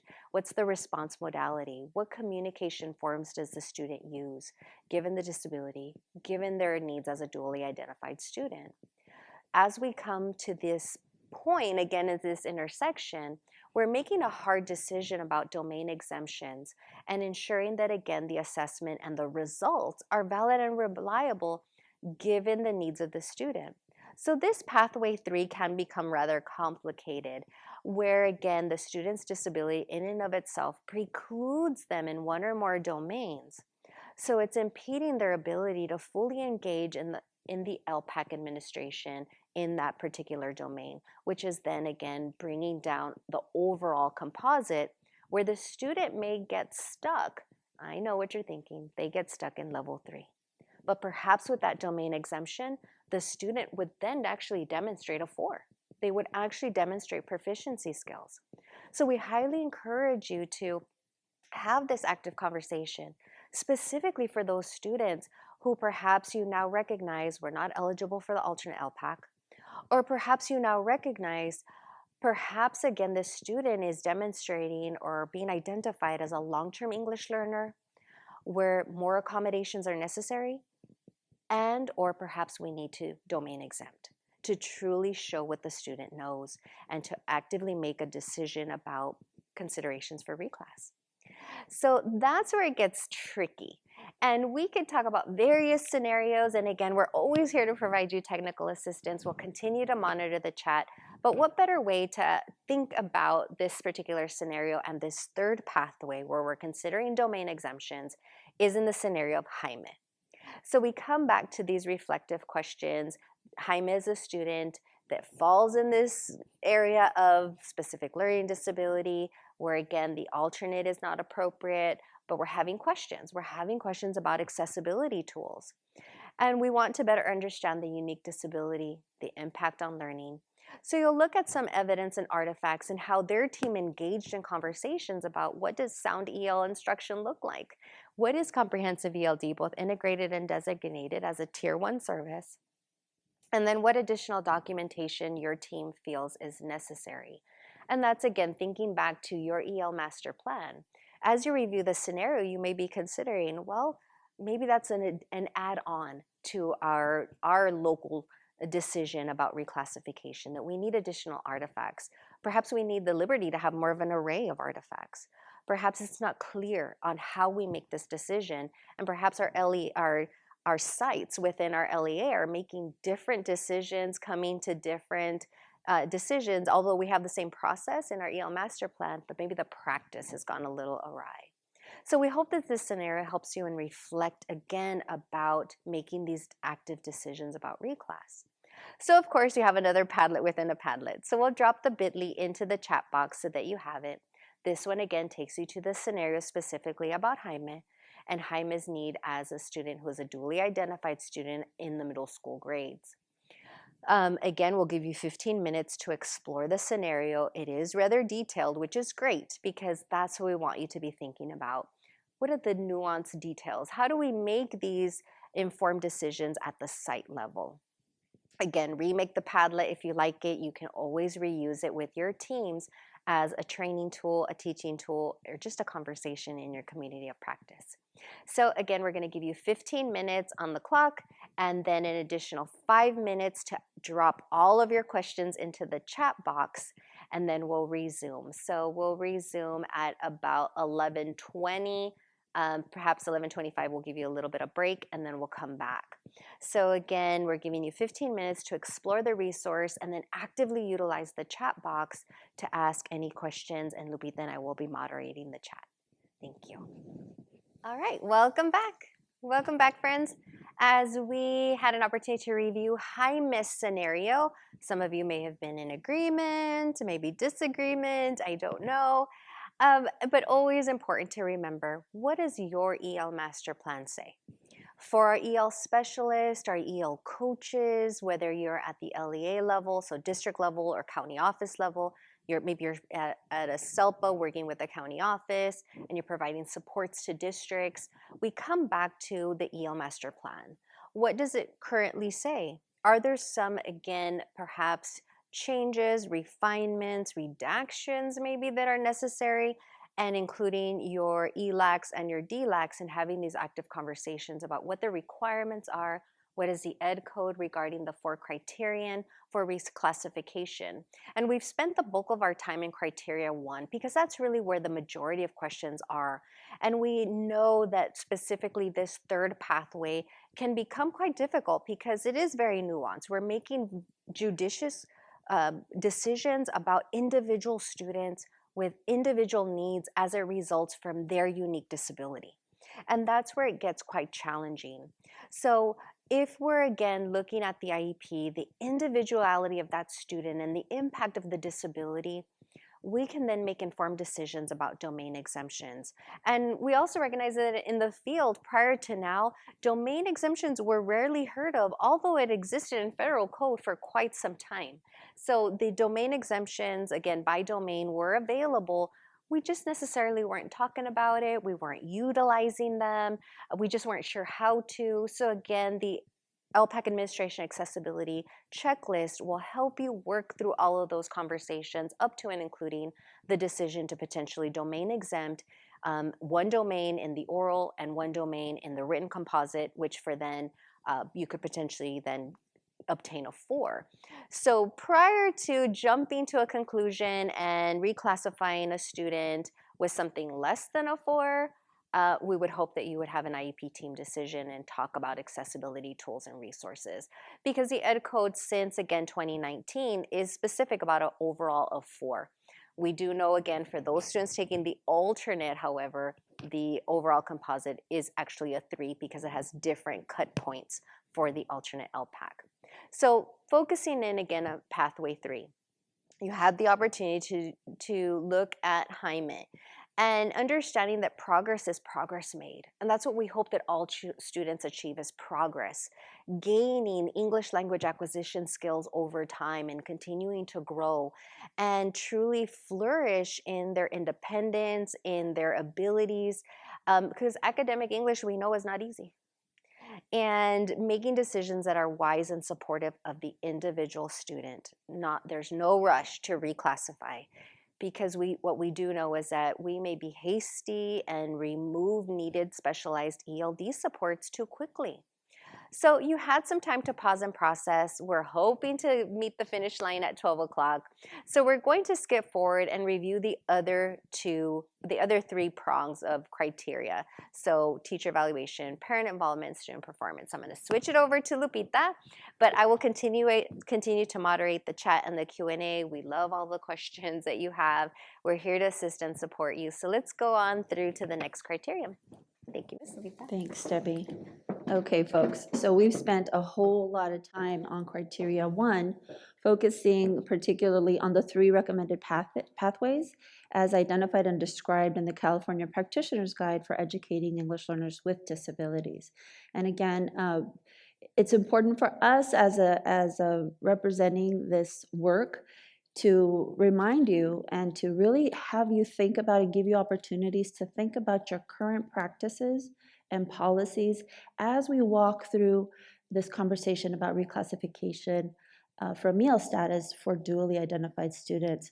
Because like Debbie said, it is very nuanced, and ultimately our goal is to provide you time, space, and tools to have that reflection time, that reflective conversation, if you're here with the team, and or to share these resources with the folks who might help you really come to consensus about what might we need to tweak or add in our current practices and policies when it comes to reclassification for meal status for dually identified students. So on that note, we're going to continue to review and revisit the remaining 3 criteria. And so we're going to start by reminding folks that the remaining 3 criteria are locally determined, and therefore it's important for us to be familiar what they are and what are the details and specifics of these criterion based on your EL master plan and your district procedure. So that's where you begin. You begin by becoming familiar with what do we already have in place. What does it look like? What are the tools? What are the protocols, et cetera, and who might also need to be familiar with this information? So again, step 1, what are your current criteria established by your EL master plan, and who else might need to know this information?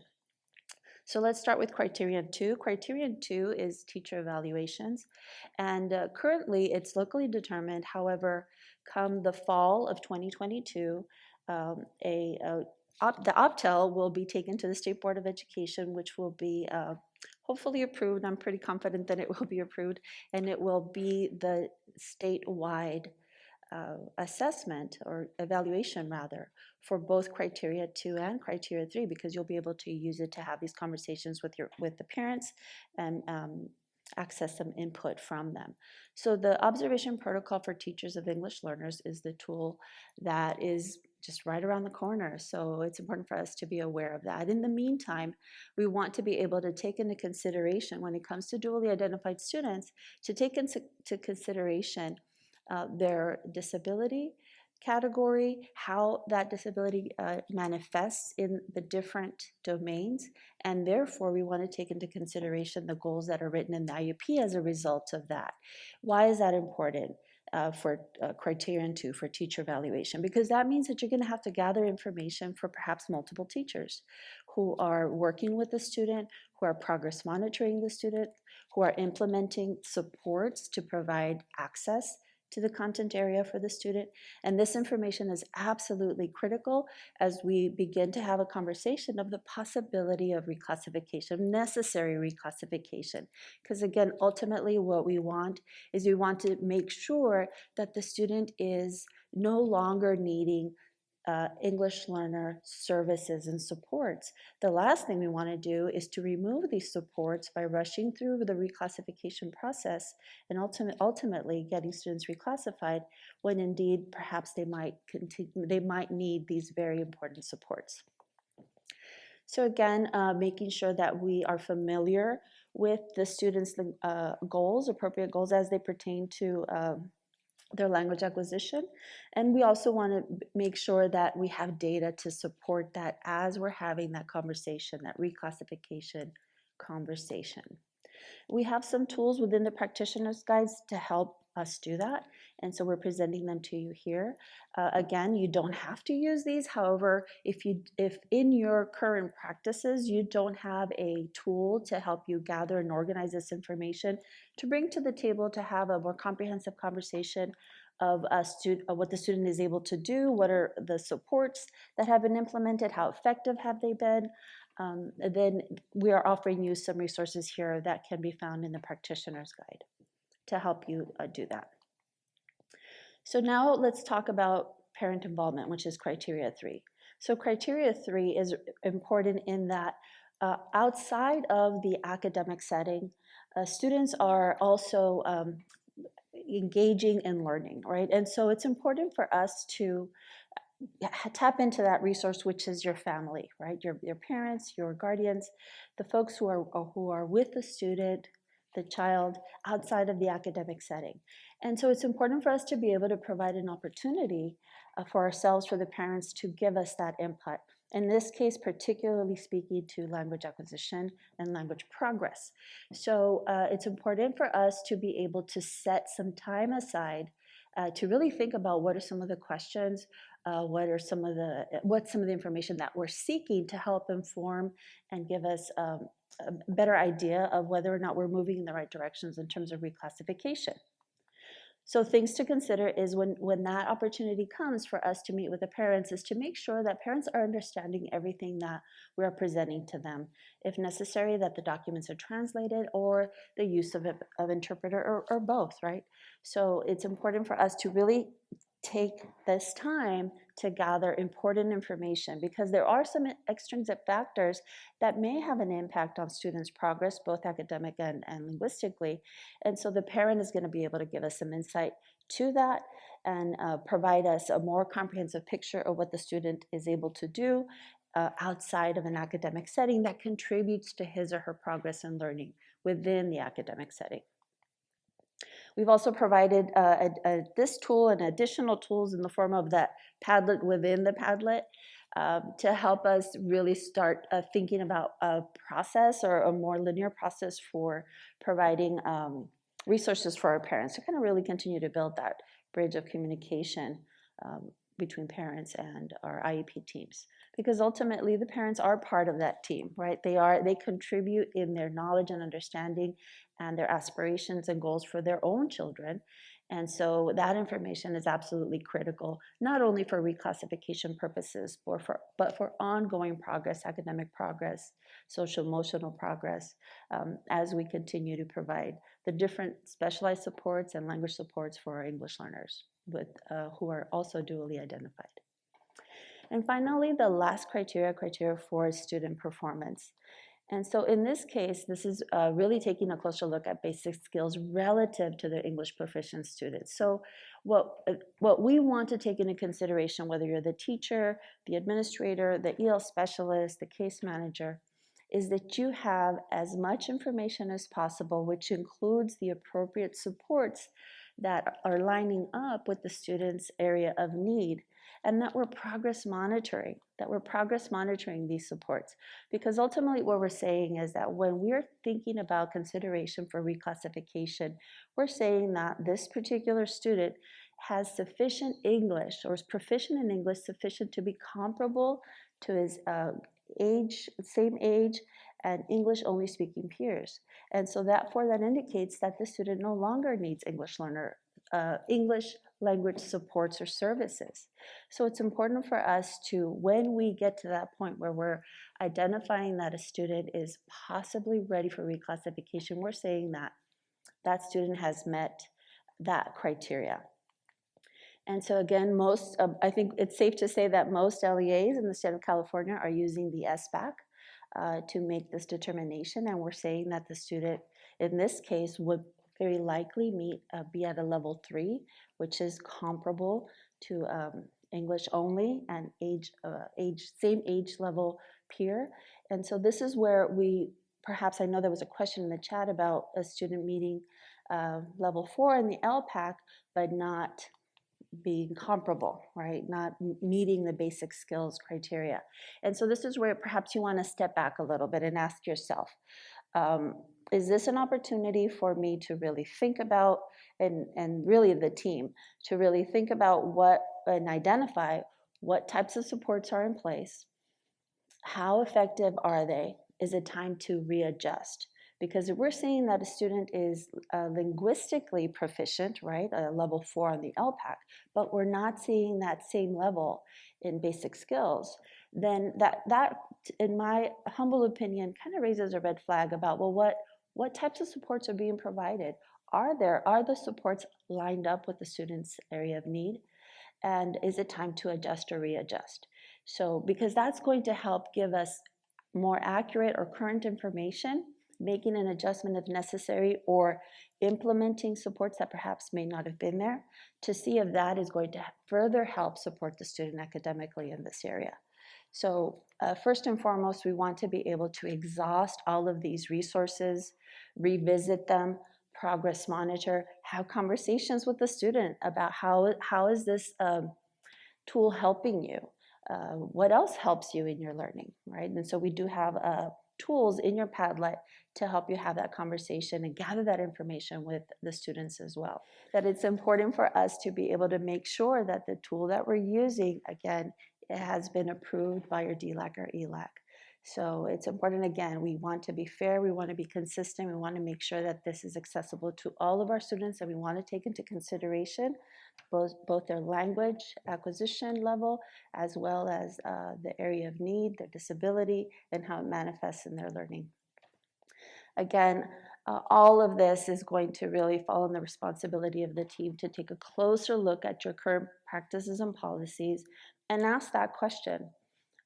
Is our policy really supporting and providing access for all of our English learners, in this case particularly our English learners with disabilities? And that's where the California EL Roadmap comes into play. It provides us tools, it provides us resources at different levels for practitioners, for administrators, to help us really think about and perhaps even refine our current practices and policies. So I encourage you, if you're not familiar with the roadmap toolkits, to revisit them or visit them as you begin to have these conversations to start changing or refining, rather, your current practices. Again, for the goal, for our objective is to have streamlined, effective practices and policies in support of student learning and in support of student progress. And just to reiterate, if you're not completely familiar with all of the principles, you can find this particular element E that focuses on English learners with disabilities under Principle 1, Assets-Oriented and Needs-Responsive Schools. And again, if you visit our website, you'll find a section that's solely devoted to the roadmap, where we provide accessible tools to get you to become familiar with the principles as they pertain to English learners with disabilities. Because language is at the core of curriculum. This is how we learn, both receptively and expressively, and we have to put that in the front, right? We want to be able to make sure that we are taking into consideration language acquisition and the role that it plays in learning across the content area. Again, going back to that notion of your multidisciplinary team, bringing in your EL specialist, having him or her be part of that conversation from day one, having him or her be part of that, of identifying the necessary supports for the student, and being able to help progress monitor either the case manager or the general ed teacher who is working with the student, or both. So to be an active member not only of the IEP team, but also of the student's progress. Again, all English learners, including English learners with disability, are to receive comprehensive ELD, which includes both designated and integrated ELD. This is not exclusive to English learners who but however, also English learners with disabilities. And the IEP team will make that determination of where does comprehensive ELD take place. And again, we want to make sure that as we're having that conversation, that we are providing the least restrictive environment opportunities for our English learners with disabilities, because again, we know that in order to be able to learn and implement and develop language, English and the primary language, you want to have that model, right? That language model.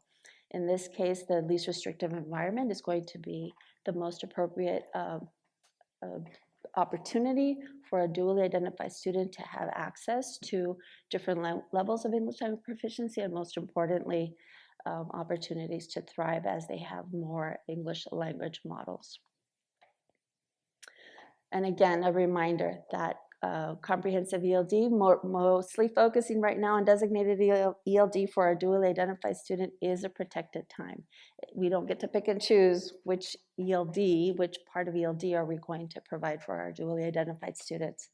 And so again, designated ELD is that protected time where we focus on the ELD standards, and the sole purpose of designated ELD is to provide explicit instruction of the English language so that students are progressing in all of the domains, listening, speaking, reading, and writing, across the domains and across proficiency levels.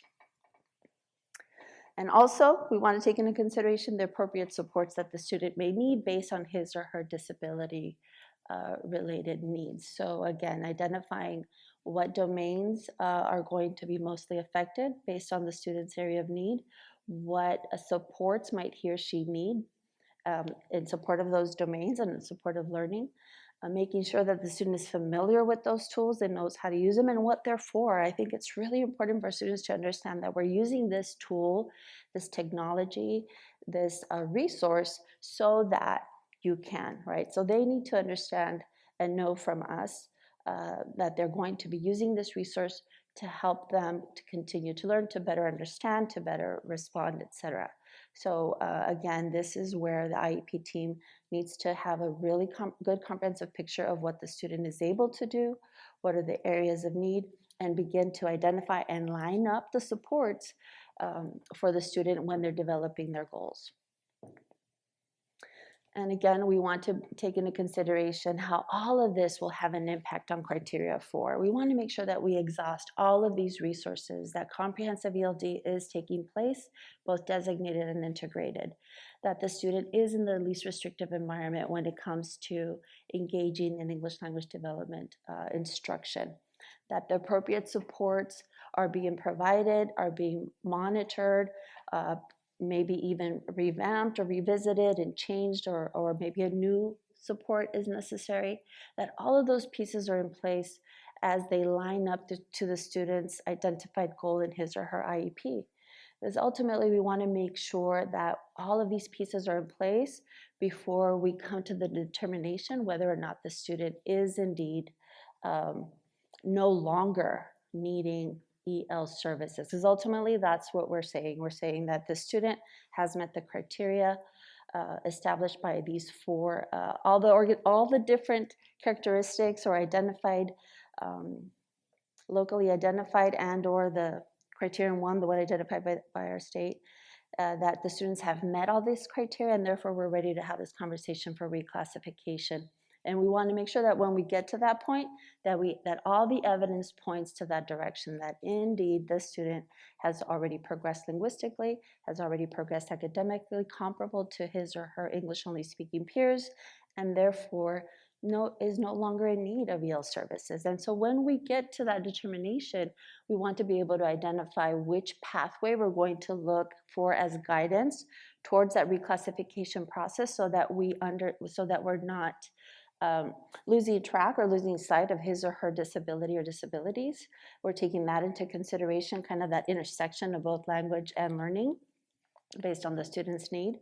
And after we get to that point, once we've ultimately determined that yes, indeed, the student has met all the different points for each one of these 4 criteria, of which some of them are locally determined, Then we want to make sure that we are providing some type of a process to progress monitor, because we are required to progress monitor for a minimum of 4 years. And what we want to do is we want to make sure that once we get to that point, we're still following the student. We still want to make sure that we have not reclassified too soon, that the student yet indeed we're able to take those training wheels off, if you will, and he or she is able to move forward and continue to progress academically and linguistically without the supports that we have already deemed were unnecessary at the point of reclassification. So it's important for us to remember that once we get to that reclassification point, that we still have an obligation to follow, right, to monitor the student's progress for a minimum of 4 years. So it's important for us to keep that in mind so that when we get to that point, we have that next step, right? We have some systems in place to be able to continue to follow to make sure that the student does not fall behind and that we have indeed not reclassified too soon. So with that, I want to give you a little bit of time to kind of pause and process. We're here to support you, so we want to be able to give you that time. And if you could drop in the chat maybe some takeaways from today, some possible next steps, and maybe some reflections. Maybe you're thinking about, I need to share this information with, my colleague across the hallway who is an EL specialist, or I need to share this information with the special ed director in my district office. Some takeaways, or maybe you've come across some tools that you didn't know exist, and maybe some next steps could be reaching out to maybe your parent or family coordinator and share some of the tools or some of the information that that we shared with you today, based on criteria 3. So again, just be thinking about what are your takeaways, what are some things that you were thinking about now that perhaps you weren't before regarding reclassification for dually identified students, and some possible next steps for you or for your team. So we'll give you just a couple of minutes to do that. And I know that Deb's on the chat box, checking for that. And for future work, we've made both the student scenarios accessible for you, so you can download them and reuse them. You can find them in the Padlet as well. And the student scenario, we have some booklets or reclassification booklets based on each one of the scenarios that are also made accessible for you. And again, we encourage you to use these resources. Reach out to us if you have any further questions regarding the resources we shared with you today, or any other questions regarding reclassification for dually identified students. We do have a survey monkey that we're going to ask you to use and give us some feedback. We are of the mindset of continuous improvement, so as we continue to learn more regarding reclassification for dually identified students, I know that since we've started doing this work on this topic, some things have changed, and so we anticipate that they will continue to change. And so we want to make sure that we give that information to you. So please give us information about how this session worked for you, some questions that you may have about this topic, and the resources that we've provided for you. We really appreciate your feedback. And then again, we want to thank you. I'm going to ask Deb to come up here and also formally. Okay, so she'll join us on the chat. And thank you on behalf of Imperial County SELPA, Imperial County Office of Education, and our grant project, Improving Outcomes for English Learners with Disabilities. We want to thank you for joining us today, for engaging in this session, and we appreciate your insights, your questions, and your participation. If you are not following us on Twitter, we invite you to follow us on Twitter. We also invite you to visit our website, as we've constantly updating it and reshaping it. We are very proud of our website and the resources that we've put there for you as practitioners and administrators. And if you have any further questions, please feel free to email us at improvingoutcomes_el_swd@icoe.org. That email will go directly to myself, to Debbie, and to Vanessa. And so we're happy to address any questions that you may have. And on that note, on behalf of our Senior Director, Dr. Fantastic, fantastic. So we will stay on for a few more minutes. I think 10 more minutes is what Deb said. So if you have any questions for us, we're here to help and support you. And on that, we want to thank you very much. Have a wonderful rest of your week. And again, follow us on Twitter and or visit our website for more information and more resources. Thank you. Have a wonderful afternoon.